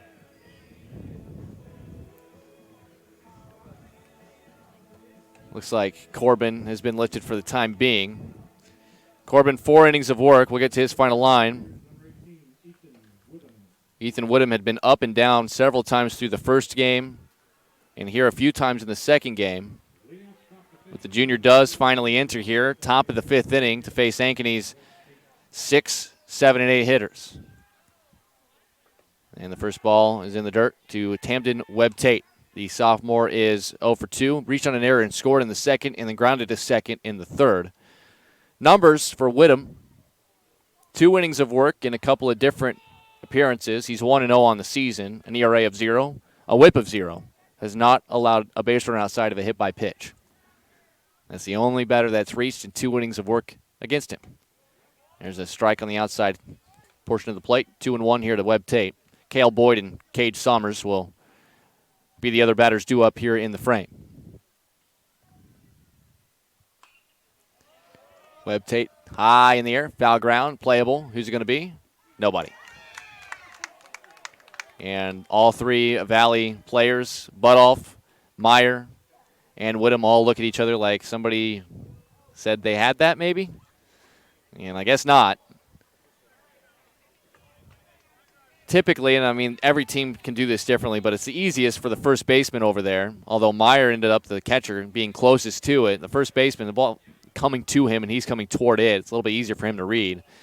But on the very next pitch, it's popped up this time on the infield in fair territory, and Christ is there to squeeze it for the out. So the popped foul ball that dropped harmlessly does not come back to haunt Valley, and 1 away here in the 5th for Cale Boyd. Caleb Corbin, 4 innings of work, 6 hits. He allowed 7 runs, but by my count, only 2 of them were earned. He walked 1, struck out 4. 77 pitches were thrown, 54 for strikes, and 23 were balls he won't be available to pitch again until next Monday. There's a strike to Cale Boyd. Ethan Whittem, right-hander. This one bounces in there, and it's 1-1.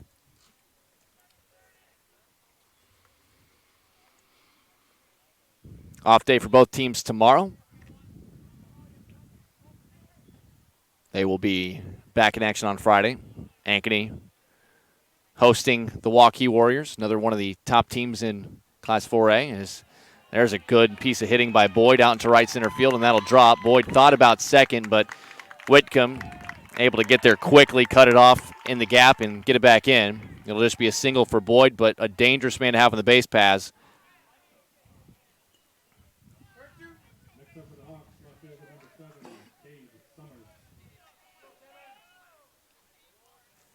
Cade Summers comes up now with the runner on first base, and we'll see if Boyd will be running. He has one steal already in this game, and he's 7 for 7 in steals on the year. He dives back on a pickoff attempt from Whittem here. Valley schedule. Ankeny Centennial will be hosting the Tigers on Friday. And then both teams, of course, have the weekend off before they're back at it again next Monday. That pitch inside, maybe a little bit high, and it's 1-0. Summers grounded to short but reached on an error, stole a base, and scored a run. He got credit for an RBI as well in that second inning. The big six-run second. And then he flew out to right as they got him picked off now. Boyd, you're going to chase him back, but the throw gets away. Boyd will pull up at second base. And technically in the book, I think it goes down as a steal. Cannot take for granted that you had the out. Since he was running on the pitch, I believe it's a steal. It was on a return throw. I think the catcher, Meyer, was actually going to be in control of that. And now the umpires and coaches are meeting on the infield. We don't have microphones to figure out what they are saying. I think maybe the question is, was that an illegal pickoff move from Whittem to kickstart it?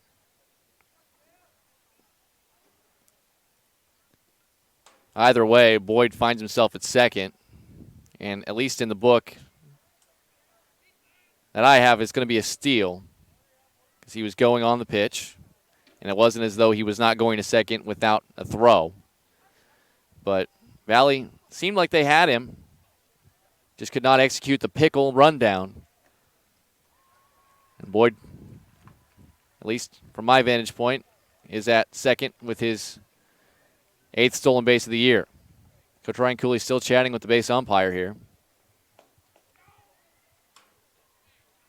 Again, we have no idea what the conversation is. Only can speculate that maybe Coach Joe Ballvans for Ankeny was wondering if it was an illegal pickoff move or a balk. Again, doesn't exactly matter since he would be at second base anyway. And I would speculate that Ryan Cooley was wondering if maybe the runner had tried to interfere with the fielding. I'm not sure either way. Runner at second in a 1-0 pitch, and this ball is lined out in the left center field, and that's a base hit. Boyd's going to come around, and he's going to score. So immediately that stolen base and the failed rundown pays dividends for the Hawks. Boyd comes around to score on Cade Summers' RBI single. And Colin Riggs, a 9-hitter, didn't play in the first game, has had a hot bat. He has 2 hits, an RBI, and 2 runs scored here in this bottom portion of the order. Runner at first, Summers. Also pretty good speed. Also has a stolen base already in this game as the first pitch misses 1-0. 8-4. So every time Valley takes a run or 2 off the deficit, Ankeny comes back and finds a way to push it back up as it's fouled straight down off the leg of Riggs. 1-1 the count. Wind completely calm, sun basically a non-factor. If you are in just the right alley over there on the third base side and trying to field a pop-up, it might be a factor for the third baseman, but not much. It's just a couple of little pieces through some trees. That ball hit hard out in the left field. Shelton trying to track it down deep, but makes the catch just in front of the warning track. Excellent job by Carson Shelton to be able to play that ball.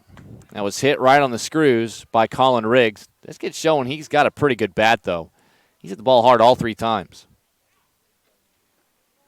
That is the second out. Still at first is Summers, and I'll bring up Carter Smith at the top of the order, who is 0 for 2 with a sacrifice bunt. Did get corrected. Director Devin Taylor pointed out that it's 305 down the right field line, basically to make room for the hill and the football stadium, the old football stadium over there. But it is 335 down the left field line, so that 395 a little bit more proportionate than you might think. But it still is a gigantic center field. As this is right back up the middle.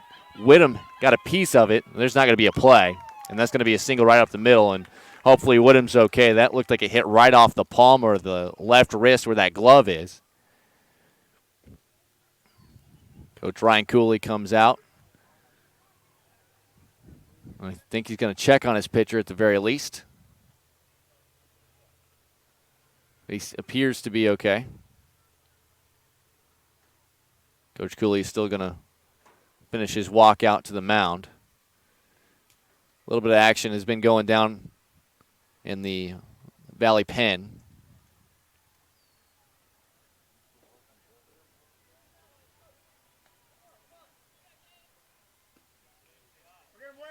And looks like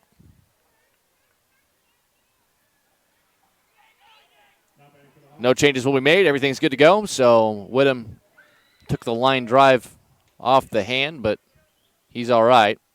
Infield single puts Smith at first, Summers at second with 2 outs, and the dangerous Jace Bauer is now at the plate. Bauer is 1 for 3 in this game. The strikeout, he reached on an error, solo base and scored. RBI single, and here he might have another one. Around third is Summers. He's going to be on his way home, and he will score. Into third safely is Smith. On the first pitch, Jace Bauer gets RBI number 3 in the game for him.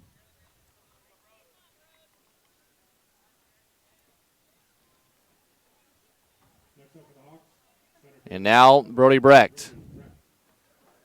9-4. It's all back up to that 5-run deficit.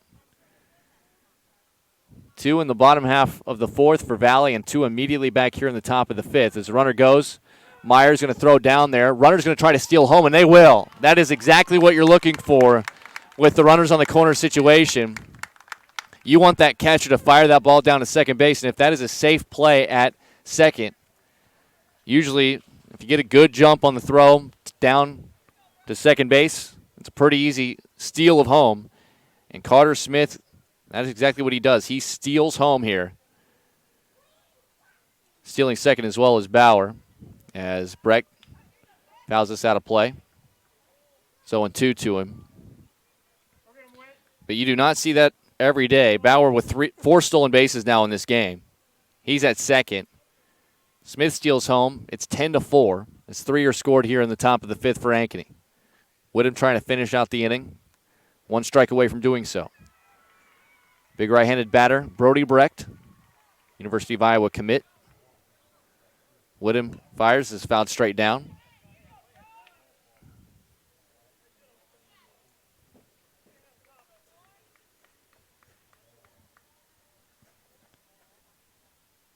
Still 0-2.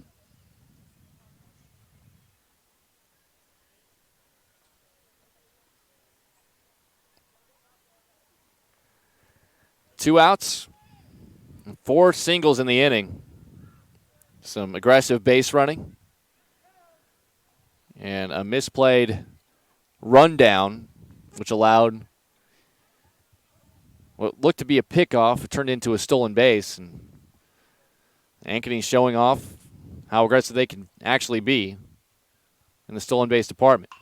Brecht, ground ball, that's through the whole left side. And now being waved around. Shelton comes up with it. The throw is going to come home, but not going to be in time. They're actually going to go to second behind the play, and not in time as Brecht takes second. Bauer was being waved immediately, which is a very aggressive play from Joe Balvans. But there was no throw home by the end of the day. Brecht with a 2-strike count, able to get the single, and I'm going to give him second on the throw home. There's a little bobble out there in left field by Shelton, but I don't think it changed the way that the base runners played the play. So no error on from my vantage point as this is fouled out of play right side. 0-1, and now it's 11-4. A big 4 spot here on 5 singles and countless stolen bases.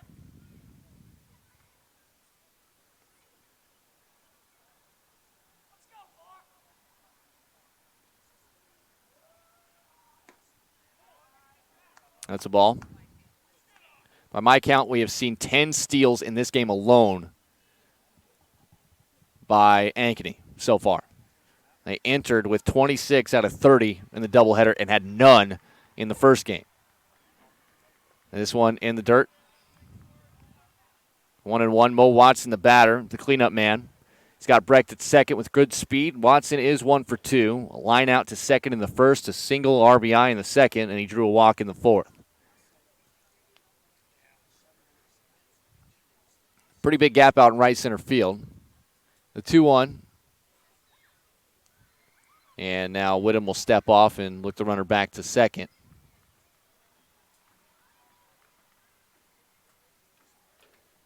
Six in the second, 1 in the fourth, 4 here in the fifth for the Hawks. Valley scored 1 in the first, 1 in the second, and 2 in the fourth. Is this a little blooper? That's going to find some space out in shallow right center field, or right field, I should say, and Brecht has no problem scoring from second. A little duck snort, dying quail out there into right field for an RBI single, and Coach Ryan Cooley, I think he is going to make a change here as he comes out. Mason Thompson, the courtesy runner, will once again enter the game. Really nice 2-out rally, 4 straight singles for Ankeny since 2 outs occurred in the inning. And we will get a change, and we'll let you know about it after we take a break. As 5 are already in, and a 12-4 lead for Ankeny here in the 5th inning on CISN. Central Bank, proud to be a long-standing Iowa tradition. Founded in 1887 in Storm Lake, we've grown over the years from that one location to a bank serving northwest and central Iowa, employing more than 200 people in the region. Being here and being from here, it makes Central Bankers unique in the banking world. Decisions are made here. Investments of our time and resources are made here. For us, banking is still about people. Our reverence for community and hard work speaks to a proud Iowa heritage. Our passion for small business to bold new directions forward for our bank and the Iowans we serve. Thank you for your support of Central Bank. Let's keep it going. Let's plan together. Let's execute for Iowa's small business, agricultural, and individual banking customers. Central Bank is ready to make it happen. Member FDIC. New pitcher is Thomas King, the junior lefty warming up. Ethan Whittem goes 2/3 of an inning, allowed 6 hits, no walks, no strikeouts to this point, 5 runs across, all earned. He's still responsible for Mason Thompson, the runner at first base, who's running for Mo Watson after an RBI single. King did pitch yesterday through 1 inning against Dowling in the second game of that doubleheader. Allowed 3 hits, 2 runs, both were earned, but was available for today's game because he was under the 25-pitch threshold. Big swing and a miss to Weston Folk. He's the 9th batter of this inning. This is the 2nd inning of this game that Ankeny has batted around. As that 6-run second was the other. And they lead at 12-4. So every time that Valley looked like they were making it a ball game, Ankeny found a way to keep pushing the lead up. And that's where we find it now. A big 8-run deficit for the Tigers, but this offense has shown the ability to score runs in bunches. Can they get a few runs in the 5th, maybe a couple more in the 6th, and give themselves a chance in the 7th? We will find out here. But the first thing they got to do is get out of this inning. King, on the season as a whole, you mentioned what he did yesterday. He has appeared 3 times, has thrown 3 innings, a 4.67 ERA, 1.33 is the whip. Opponents hitting .308 against him. This ball fouled out of play. Right side, and we'll do it again. Weston Folk is 1 for 3. Singled and scored a run in the second. Also in the second, he grounded back to the pitcher. And then he struck out swinging in the 4th, all against Caleb Corbin, the starter here in Game 2. Quick pickoff move over to first base, not in time.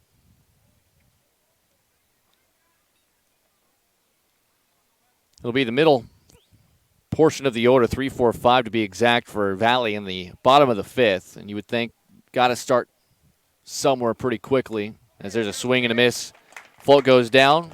King gets credit for the strikeout, and that will get Valley out of the inning. But 9 coming to the plate and 5 more score, and Ankeny leads Valley 12-4. Head to the bottom of the 5th after this in the Central Iowa Sports Network.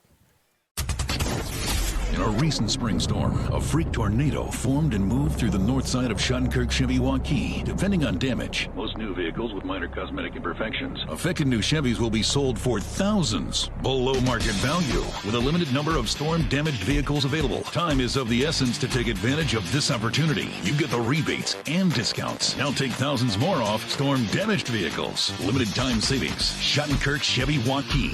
WaukeeChevy.com. Why do I look for the seal?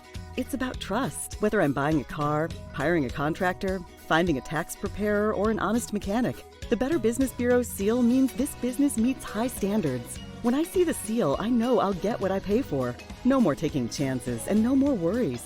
And I feel good about supporting local businesses. My life is so much easier knowing I can always trust BBB accredited businesses. It pays to look for the seal. See for yourself at bbb.org/Iowa. Friday, a couple days away, 5 p.m. start time for a couple more fantastic doubleheaders, both baseball and softball. Ankeny, these Hawks taking on the Waukee Warriors. Our second game, Valley taking on Centennial in Ankeny. You can watch live on CISN.TV. Our coverage of high school baseball and softball in the state of Iowa. Again, 5 o'clock the start times for both softball and baseball doubleheaders. Ankeny versus Waukee, Valley versus Centennial on CISN.TV. $5 will get you a single game pass, $30 a full season pass through the middle of July. Sam Andrews back out. Going to try to get through this 5th. Oliver Parizek grounds over to second. Throw to first. A strong one in time by Carter Smith. 1 pitch, 1 out. Parizek now 0 for 1. He's got a sac bunt and a walk on top of that ground out. And 1 away. Nick Butoff will be the batter.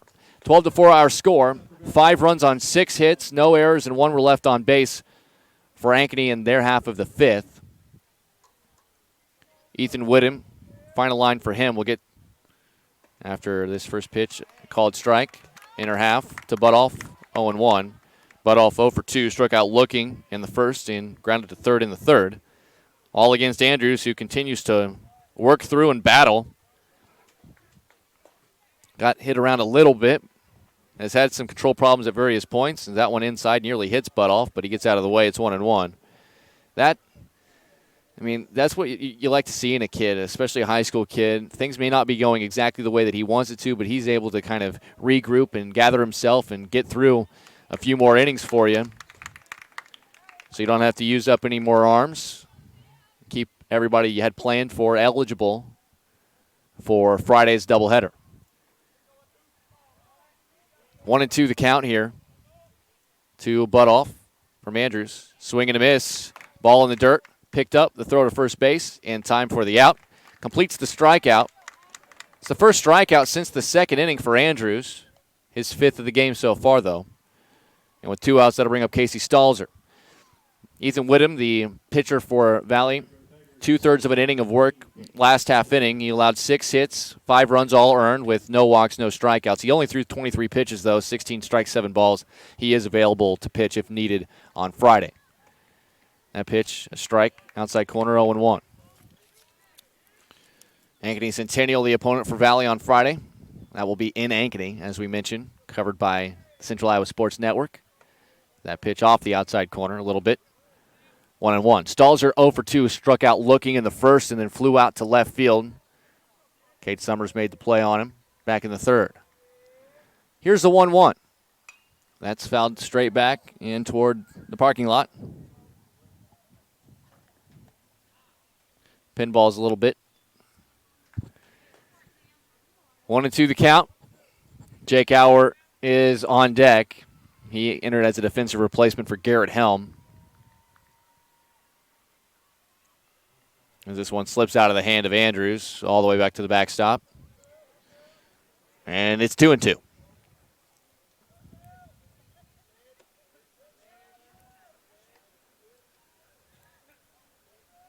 We saw Auer, who is on deck as mentioned, absolute gem of a game pitched, allowing 5 hits, just 1 run, and a complete game win.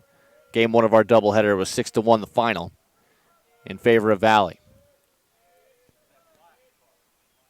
As there's a check swing. He did not go around. And it's full, 3-2.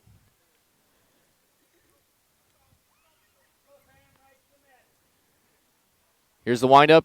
Payoff pitch from Andrews to the lefty. It's a ground ball on 3 hops. Nice job by Smith. The field, a little bit of a high throw, but, man, he guns it over there, doesn't he? Gets the out once again. 1, 2, 3 they go here in the 5th. We'll go to the 6th. It is Ankeny, a 12-4 lead over Valley here in West Des Moines on CISN. Hi, Ron here, head coach of Westside Auto Pros. When your car's on the injured reserve, you want to get it back in the game as soon as possible. I know that. That's why you need to bring it here to Westside Auto Pros. I have a team of experts that can fix almost every automotive injury. Whether it's a fractured joint, a brake, or if your car just got its bell rung, no problem. We can even do a complete physical on your car to make sure it's game ready for the entire season. So bring your car to Westside Auto Pros and we'll get it back in the starting lineup in no time. Hey, you guys are dogging it back here. Let's move it, move it, move it. You want to get stronger, faster, healthier. You want more. You want to be part of something bigger than yourself. A place for people of all ages, all walks of life, that provides opportunities for all to succeed. We do that. We're the why. Build more than muscle. Build a stronger community. We had top 6. Second-ranked Ankeny Hawks trying to split this doubleheader with Valley. Valley picked up a 6-1 win in Game 1. Thomas King out there to try to hold him right there, but it is an 8-run deficit for Valley. Thomas King will face Tamden Webb Tate, Cale Boyd, and Cade Summers. Those are the 3 do-up hitters here for the Hawks. If they score 2 runs, make it a 10-run game. That doesn't end the game. That means Valley will have one more shot to try to get that deficit under 10. But Thomas King's just worried about trying to get through this inning as quickly as possible, get those bats up there once again, and have a chance to maybe chip away with the last 6 offensive outs that Valley has. That pitch just misses low, and it's 2-0. Webb Tate, 0 for 3 in this game, but did reach on an error and score a run back in that big 6-run second inning. So he fouls this straight back, and it's 2-1.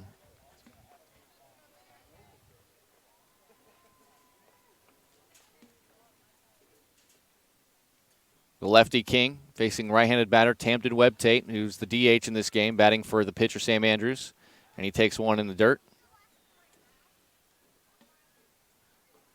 3-1.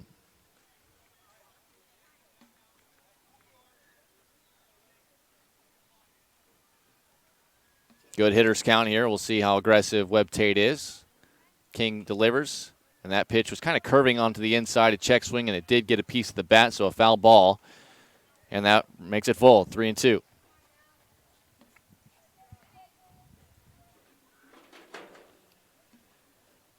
King sets, comes through the windup, and fires. Outside ball 4. So Webb Tate is aboard. First walk issued in relief by King. Webb Tate at first with nobody out, and Cale Boyd comes up. He is 1 for 3. Reached on an error, an RBI, stolen base. He struck out looking back in the 3rd against Caleb Corbin, and then singled, scored a run, stole another base in the 5th. First pitch misses for ball 1 to the junior right fielder. Saw him make a couple of highlight reel style plays, diving catches, covering a lot of ground out there in right field as he swings through that one, 1-1. Outfield defense for Ankeny specifically, excellent. Obviously, you can throw that anchor Brody Brecht and the ground that he can cover and the arm that he has out in center field. There's a quick pickoff move over to first base, not in time. You throw Boyd in his ability to have good reads off the bat and make diving catches and use his wheels out in right field. And then Cade Summers also has an outfield assist with a big arm in left field. Always helps when your outfield can cover a lot of ground and help your infield and your pitching staff by making plays and throwing out runners as well. King delivers another good pitch, swung on and missed by Boyd, and it's 1-2. One issue with Boyd so far this season has just been trying to get him on base a little bit more frequently. He does have a 387 on base coming into this doubleheader, but just a 208 average. But getting him on base he is lethal once he gets on there. We mentioned does have a couple of stolen bases. By my count, 10 stolen bases by Ankeny just in this game, and no caught stealings. Still 1-2 after a foul ball. They entered 26 for 30, and they had none. They didn't even have an attempt at a stolen base. Jake Auer was making sure they stayed close when they were on first base. He did not allow them to get a big lead, kept throwing over there. And he certainly knew what his team was capable of, and they showed it here in Game 2. 2-2 here to Cale Boyd. Nobody out. And Tamden Webb Tate, the runner at first. The delivery from the lefty King, swung on and missed. Strike 3. Second strikeout in relief. First out of the inning, and that'll bring up Cade Summers. Summers hit the ball hard for a single and an RBI last time up in the 5th. He would score a run. He scored 2 runs. He's got 2 RBIs, and he also has a stolen base for good measure.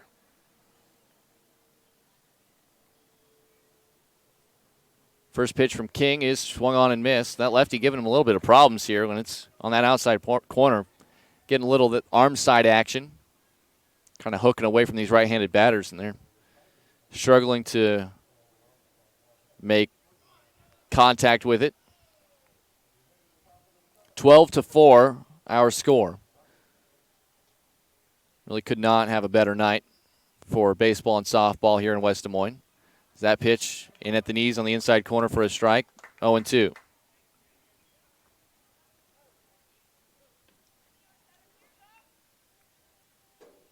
Summers back in. Webb Tate takes his lead at first. No balls, 2 strikes, 1 out. Out of the stretch, the pitch. Well outside.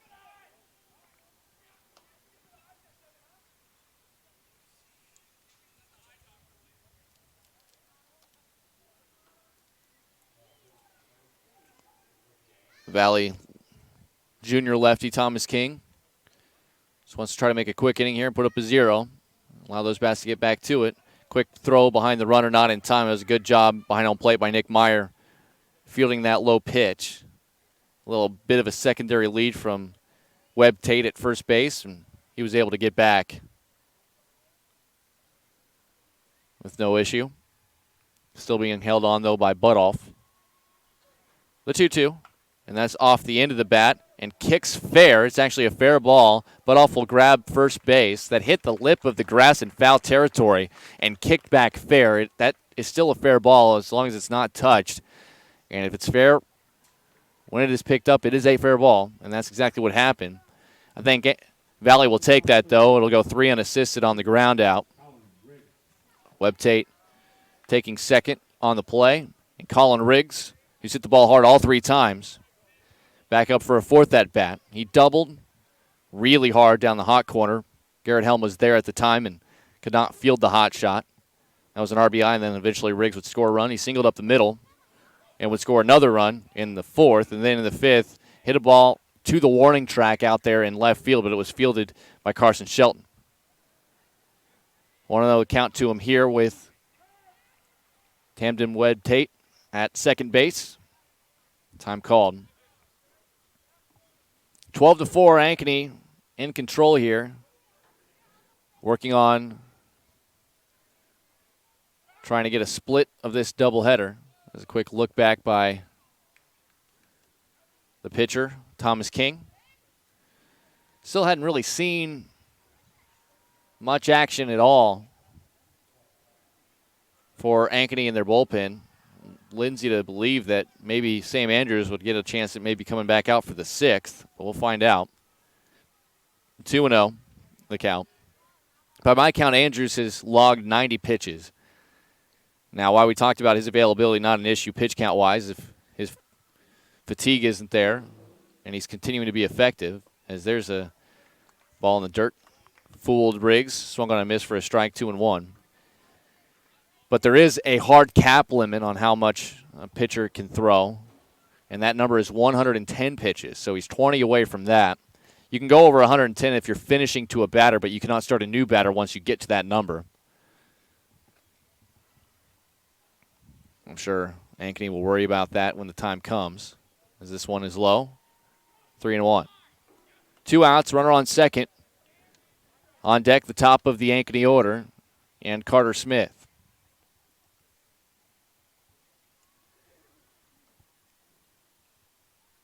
King, long set.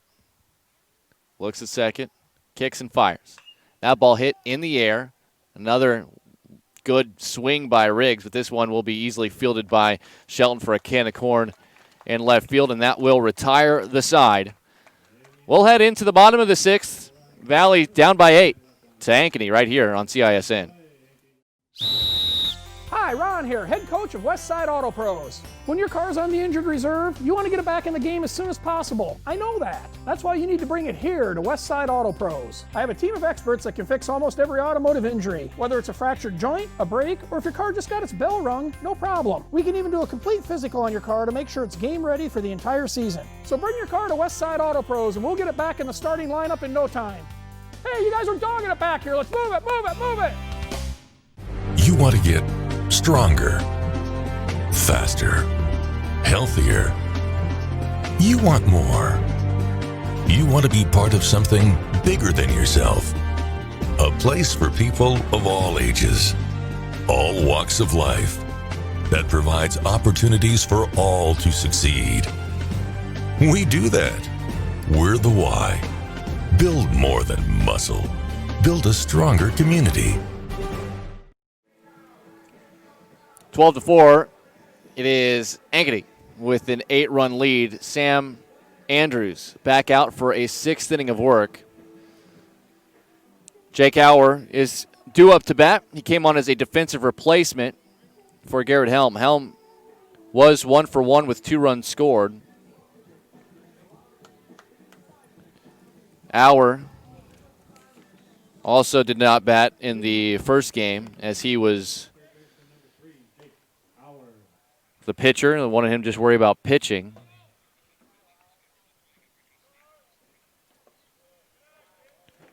As the first pitch ball, 1-0.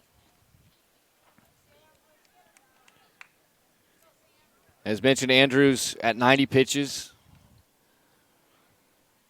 If he goes quickly here in the 6th and is under maybe 100, 105, realistically, maybe you could see him come back out for the 7th, but I would imagine that there will be a reliever ready at that point for him to come into the game. Is that his ball 3? And this would certainly not be exactly what you'd want if you're trying to get another inning plus out of Andrews. Here's the 3-0. There's a strike. 3-1. A little bit of work down there in the bullpen as well for Valley. It appears Owen Baxter is warming for the Tigers as Auer will draw ball 4. That is the 4th walk issued by Andrews in the first since the 3rd inning. He's done a good, solid job, but now an entire meeting on the mound. And that will be it for Sam Andrews. Really well done for him in this game. He goes 5+ innings of work and will have a seat. New pitcher will be Bryce Rinderneck. And we'll talk about him next right here on CISN. We might not always know what the day will bring, but some things are certain. The sun will rise and your lights will go on. That's because at MidAmerican Energy, we're obsessively, relentlessly committed to providing you energy when and where you need it, to connecting with you and keeping our communities safe and strong. Because the most important thing we put our energy into is you. We're obsessively, relentlessly at your service. Here's to everyone who believes in competition and good sportsmanship, who knows it's not about the trophies or the medals, but rather the lessons learned. For those who understand, it's not whether you win or lose, just that you give your best. So go ahead, lace them up, take the field, have fun, and play. For the experience, for the memories, for the love of the game. Bryce Rinderneck is the batter, or pitcher rather, for the Ankeny Hawks.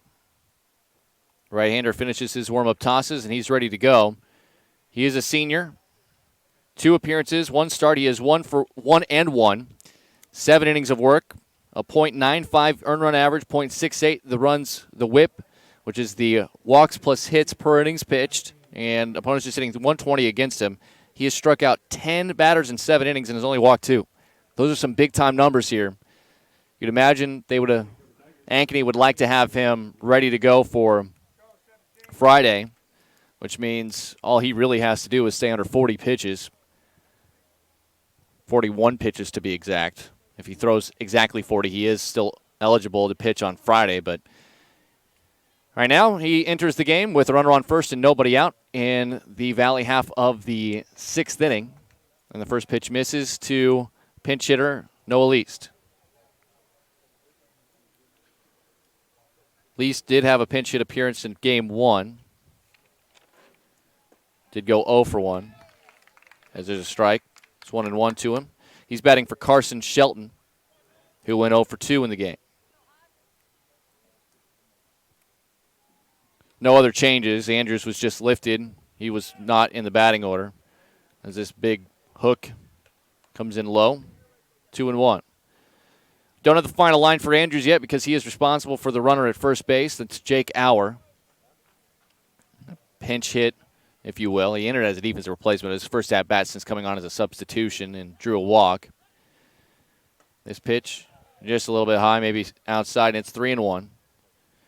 Mentioned Rinderneck's stats are top flight, but pitching, much like batting, I mean, some days you have good, some days it's just not quite there. And what a battle it was for Sam Andrews as there's a strike to Least. A little bit of a late strike called by the home plate umpire, but Least will have a full count pitch coming. Andrews walked 3 batters in the first 3 innings. A few wild pitches. In fact, 2 runners scored on wild pitches early in the game. But he was able to pull through and end up giving you 5+ good innings of work. As Least swings and misses, Rinderneck gets the strike, comes back from being behind in the count. His first strikeout in relief. And that'll bring up Tanner Christ. Christ is 2 for 2 at an infield single in the second, and then a single and an RBI in the 4th. He would also score a run. 1 out and the runner on first base. Valley trailing by 8. There's a good pitch. 0-1.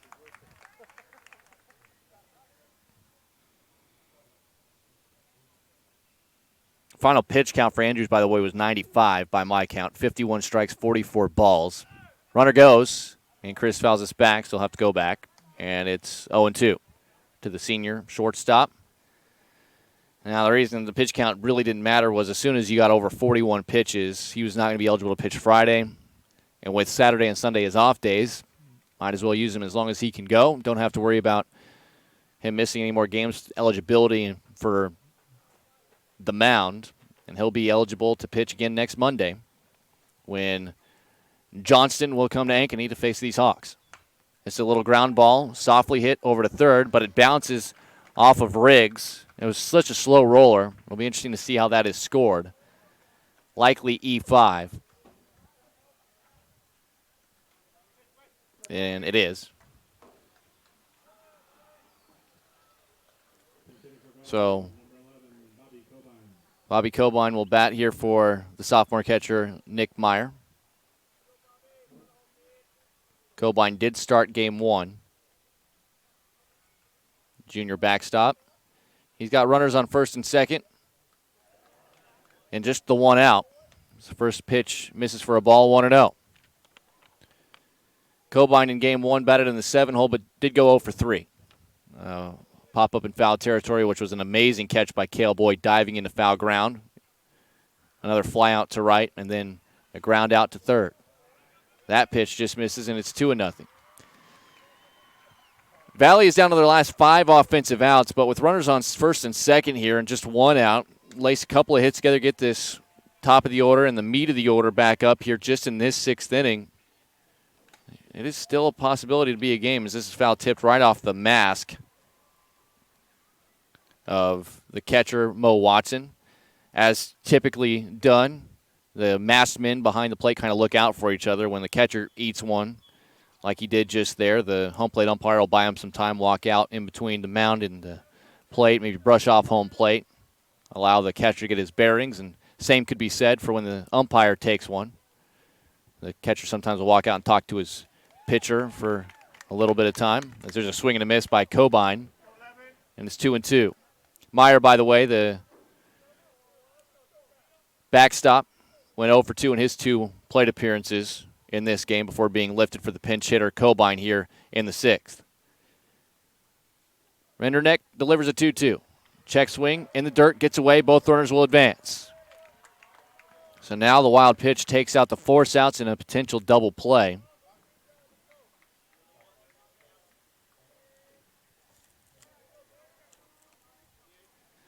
And with a 3-2 count, first base open, but the top of the order, and it's always tough when you swing back around to those big bats. I know Renderneck has had good luck so far this season.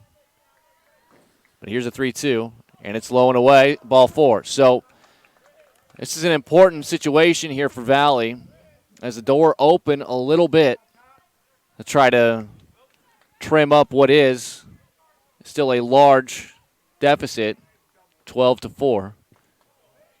Combine will run for himself. They were teasing the fact that they might have a courtesy runner. Combine did come in for the catcher, so technically he is the catcher. First pitch to Alex Whitcomb is in the dirt. Good stop by Mo Watson, and it's 1-0. Some action in the Ankeny pen. I mentioned Renderneck has had some good statistics, but certainly you would think it's going to be a shorter leash, more so to keep him available for Friday than anything, but I'm not the coach. Not sure exactly what the priorities are. But with an 8-run lead, I'm sure some more hawk arms will be capable here. It's something that we'll just keep an eye on for you here. He's still got a long way to go to that 40 pitches that he's trying to keep himself under. This popped foul and out of play over everything. And it's 1-2 here to Alex Whitcomb, the leadoff man. He is 1 for 2, a double, a run scored. He also has a stolen base, grounded to second, and an RBI sacrifice fly back in the 4th. He's got runners on first, second, and third. 1 out and a 1-2 count. On deck is Carter Van Blair, who looks like he is going to pinch hit, barring a double play. 1-2 off the outside corner. Good take there by Whitcomb. That outside corner has been pretty wide throughout this doubleheader for both sides in both games for both umpires. But Whitcomb knew where it was and took that one with conviction, and now it's 2-2. Renderneck gets a little chopper in front of the plate. This is a tough play, but it will roll just foul.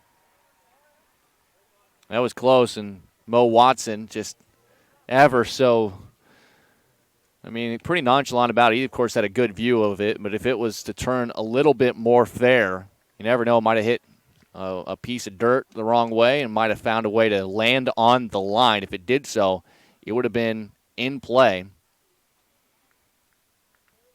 I don't know who that would have benefited, though, because it didn't look like the Valley guys were even looking to run, except for the third base runner. Whitcomb pops this up. Shallow. It'll be on the edge of the outfield grass for the shortstop, Jace Bauer, and no one could advance. That is a big out there for the second out. Pinch hitter will be Carter Van Blair.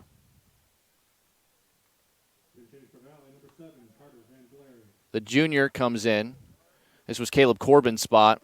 Corbin was lifted for a pitching change earlier in the game as the first pitch misses to Van Blair, 1-0.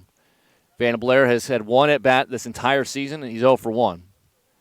But he comes up in a big spot here because a base hit gets the middle of this order up as they try to climb back from being 8 runs down. And here's a called strike outside corner, 1-1. With that error back earlier this inning, none of the runs would be earned against Renderneck or Sam Andrews, who started the game.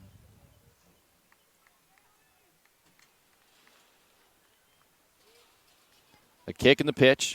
And that's right back up the middle, and that's a base hit. How about Carter Van Blair coming through? One run is in, and that gets by Brecht out there in center field, and then he throws the ball away. Now on his way home. Throw's going to come in. No, they're going to get him at home. Wow, it's close play at home, but the home plate umpire said it was an out.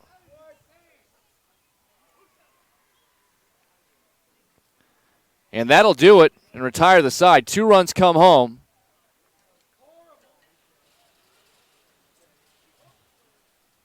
Either way, we'll try to unpack this a little bit more when we come back, but Ankeny finds a way, and just a crazy play to get out of the frame, but Valley does score a couple. We'll talk about it next. We'll head to the 7th. Ankeny leading 12-6 right here on CISN. Central Bank, proud to be a long-standing Iowa tradition.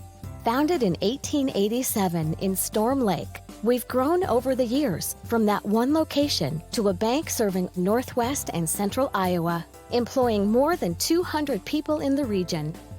Being here and being from here, it makes Central Bankers unique in the banking world. Decisions are made here. Investments of our time and resources are made here. For us, banking is still about people. Our reverence for community and hard work speaks to a proud Iowa heritage. Our passion for small business to bold new directions forward for our bank and the Iowans we serve. Thank you for your support of Central Bank. Let's keep it going. Let's plan together. Let's execute for Iowa's small business, agricultural, and individual banking customers.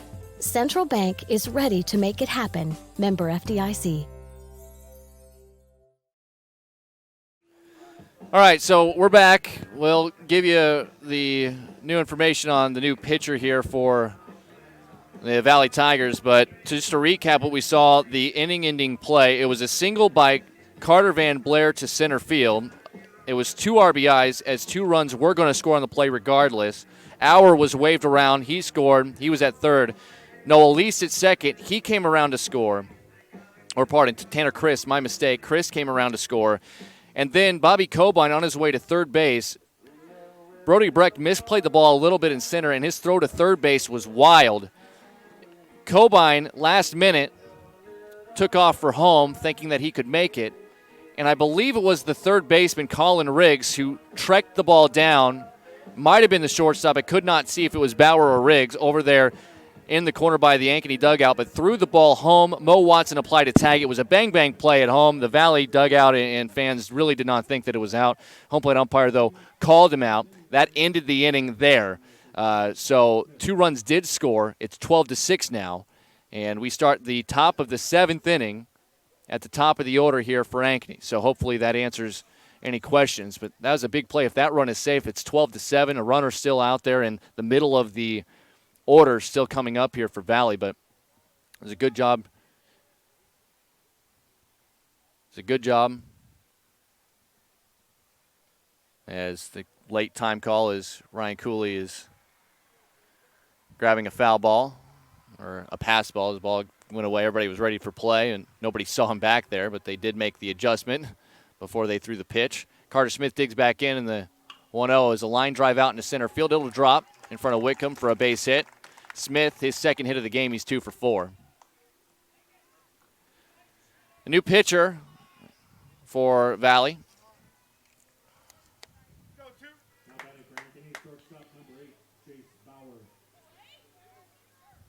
Owen Baxter is the pitcher.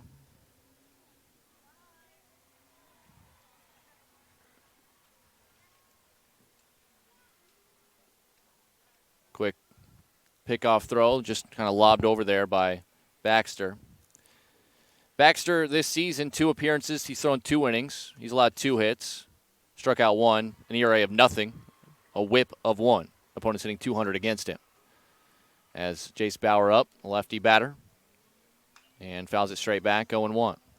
Bauer is 2 for 4 with 2 runs scored and 3 RBIs. He also has 4 stolen bases, 4 of the 10 that I have in the book for Ankeny. It's a long stretched out second game. He started back just before 7 o'clock. We're well over 2 hours, going to be knocking on 2.5 hours by the time she's done here. But you never know as the runner goes, and I just getting out of the way of that.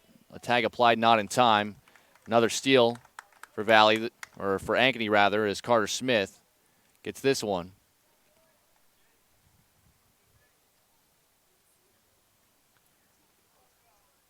Bauer 1-1 the count. Baxter kicks and fires off the outside corner, and it's 2-1.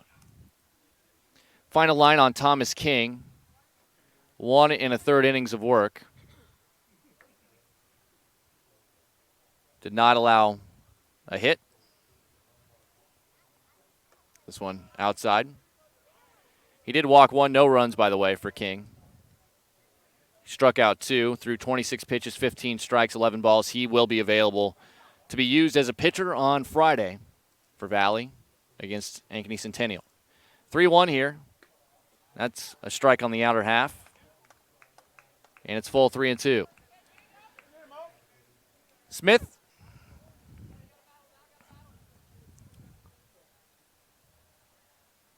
Jace Bauer. Owen Baxter, the pitcher. And Smith gets back to second, but a wild throw. Center fielder Whitcomb tries to throw, and he throws it all the way to the opposing dugout. This is exactly what Breck did, except no recovery here. So Smith advances E1 to third on the wild throw on the pickoff attempt, and then E8, he goes home. So that's 2 separate errors there on the pickoff attempt. So that, I believe, is 7 errors in the book in game 2 here for Valley, but Baxter comes through, gets a swinging strike as Carter Smith and that base running ability helps get another run across. It's 13-6. 1 away in the inning, and it's Brody Brecht's spot up. But Eric Hayden, a senior, will get to pinch hit.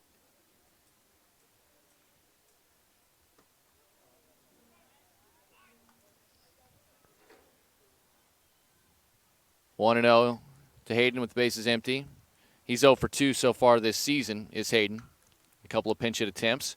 He hits a cue shot right back to the mound. Little underhanded flip by Baxter for the out. And there's 2 away here in the 7th.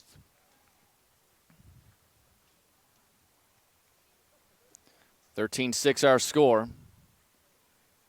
And Mo Watson will bat for himself here. He is 2 for 3, 2 RBIs. Very busy scorebook for the Hawks here in game 2 as this is fouled off the top of the dugout and fielded off the carom by the player warming up. It's John Swanger. 0-1 the count. The windup and delivery. And this ball grounded slowly to Chris at short. He has to charge, fields it, throws to first base. In time, bang, bang play. Good play by Chris, and that'll do it. But another run scores for Ankeny. They lead it 13-6. Last chance for Valley coming up after the break right here on CISN. In a recent spring storm, a freak tornado formed and moved through the north side of Shuttlenkirk Chevy Waukee. Depending on damage, most new vehicles with minor cosmetic imperfections. Affected new Chevys will be sold for thousands below market value with a limited number of storm-damaged vehicles available. Time is of the essence to take advantage of this opportunity. You get the rebates and discounts. Now take thousands more off storm-damaged vehicles. Limited time savings. Shuttlenkirk Chevy Waukee. WaukeeChevy.com. Why do I look for the seal? It's about trust. Whether I'm buying a car, hiring a contractor, finding a tax preparer, or an honest mechanic, the Better Business Bureau's seal means this business meets high standards. When I see the seal, I know I'll get what I pay for. No more taking chances and no more worries. And I feel good about supporting local businesses. My life is so much easier knowing I can always trust BBB accredited businesses. It pays to look for the seal. See for yourself at bbb.org/Iowa.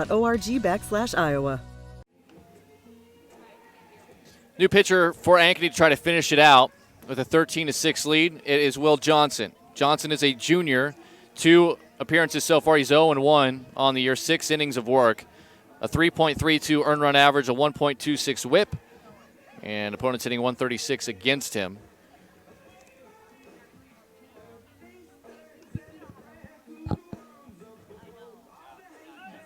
And also looks like a change. Hudson Dunwoody, or no, my mistake. That is Lucas Jewell at third base for Colin Riggs.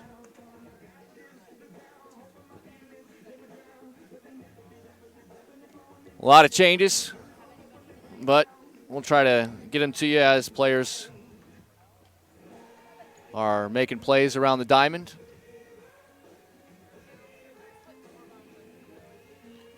As Jewell at third.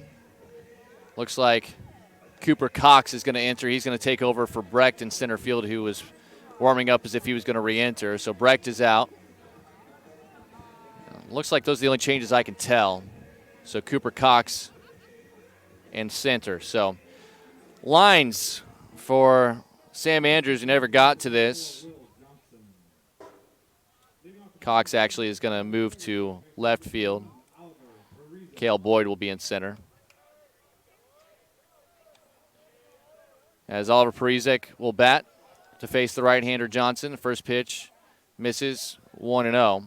Parizek is 0-for-1. Drew a walk and then a successful sacrifice bunt early in the game and then grounded to second in the fifth. Here's the windup and fire. There's a swing and a miss, and it's 1-1. Sam Andrews allow 5 runs. Just 2 of them were earned, though, on 4 hits in his 5+ innings of work, 4 walks, 5 strikeouts, throwing 95 pitches. As there's another strike, it's 1-2. Of Andrews' 95 pitches, 51 strikes, 44 balls. Bryce Rinderneck in relief, 1 inning of work, 1 hit. He allowed 1 run. It was not earned. He did walk 1, struck out 1. As Parizek swings, misses, throw down to first base to complete the out in time. First strikeout recorded in relief by Johnson. Will Johnson in relief. Rinderneck, by the way, 24 pitches of work, 17 strikes, 7 balls. He's available on Friday.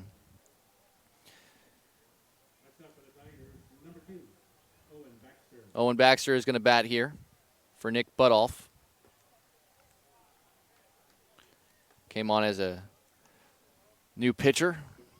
It's 1-0 to him here. Butoff went 0-for-3 in this spot. And this ball hit hard, but fouled down the left field line. That was a really nice swing there by Baxter. 1-1 the count.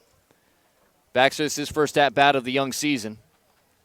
1-1 the count with 1 out and nobody on. Got you caught up on the lines over here.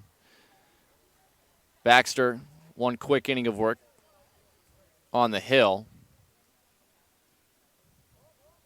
Did allow 1 hit, 1 run. It was unearned. This is a chopper, 2-hopper. Off Jewell's mitt, picks it up with the glove. Quick throw over to first, and that's in time. That's an excellent play by Lucas Jewell. Just had come on. Saw him make a great diving play and throw in the first game. But right here, dropped it initially, then picked it up, and then fired it over to first base. Andy Custer now is the last chance here for Valley.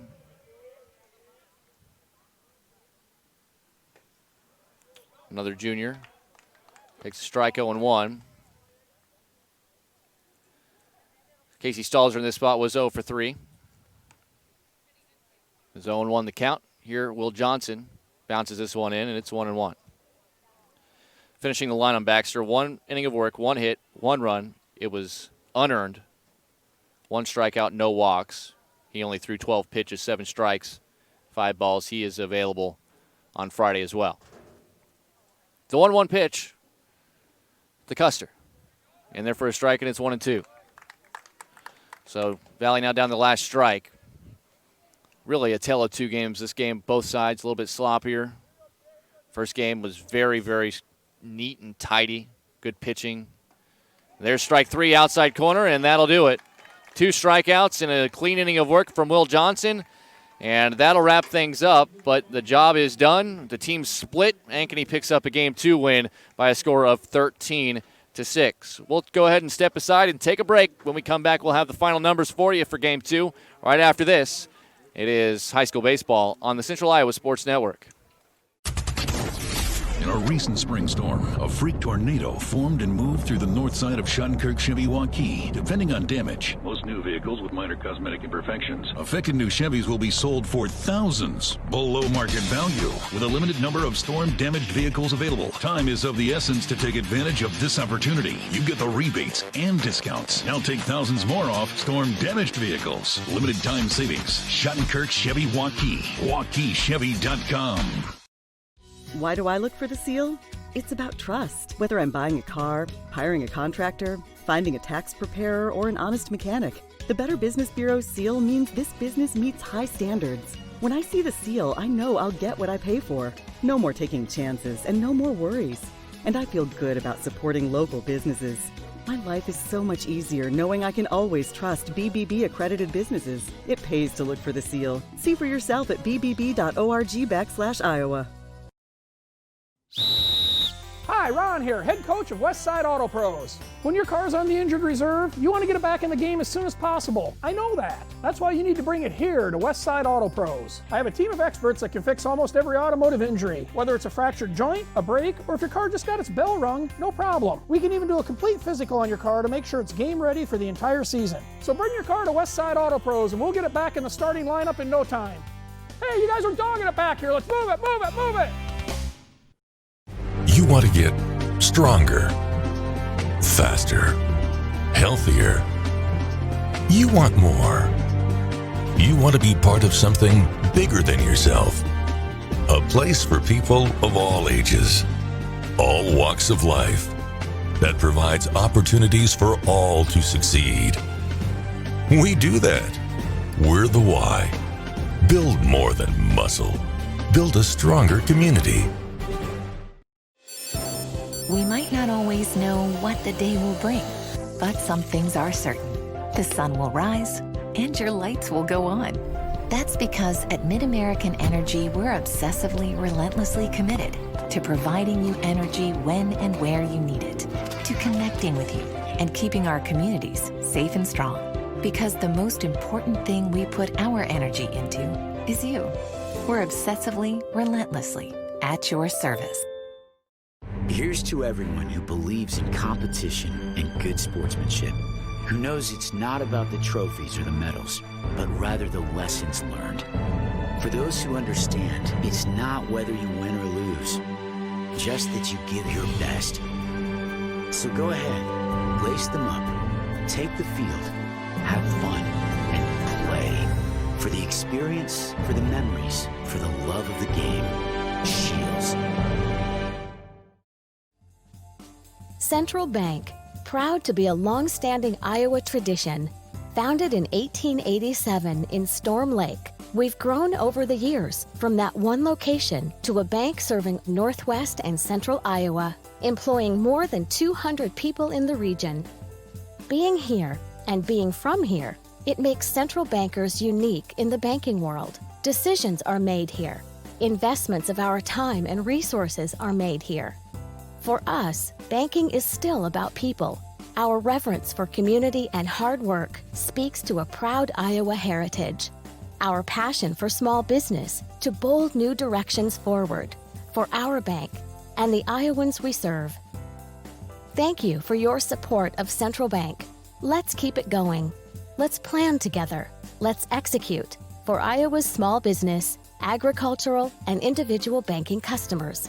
Central Bank is ready to make it happen. Member FDIC.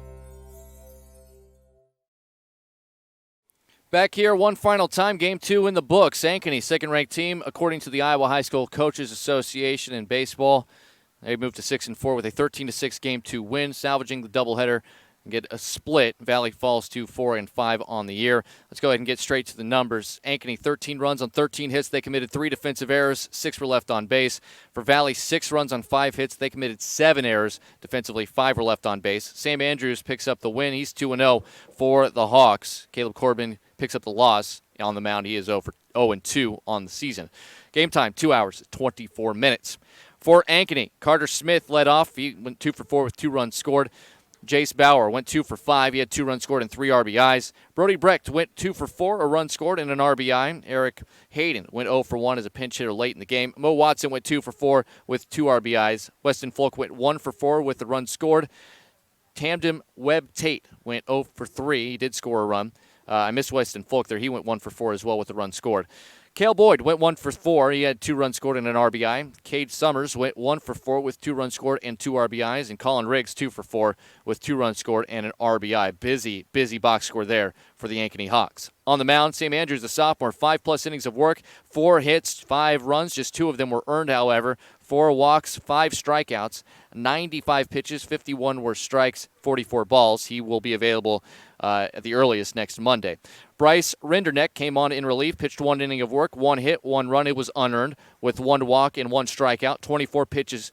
He had 17 strikes, 7 balls. He's available as early as Friday. Will Johnson, the junior, finished the game. 1 quick inning of work, no hits, no runs, no walks, 2 strikeouts. He only threw 11 pitches, 8 strikes, and 3 balls. He, too, available for Friday. On the other side for the Valley Tigers, they fall to 4-5. Alex Wickham at the top went 1 for 3 with a run scored and an RBI. Caleb Corbin went 0 for 2. Also drew a walk. Carter Van Blair did have a 2-run single late in the game as well. He went 1 for 1 with those 2 RBIs. Oliver Parizek 0 for 2 with a walk and a sacrifice bunt. Nick Butoff went 0 for 3 as a pinch hitter. Owen Baxter 0 for 1. Casey Stalzer 0 for 3 as well in the 5 slot.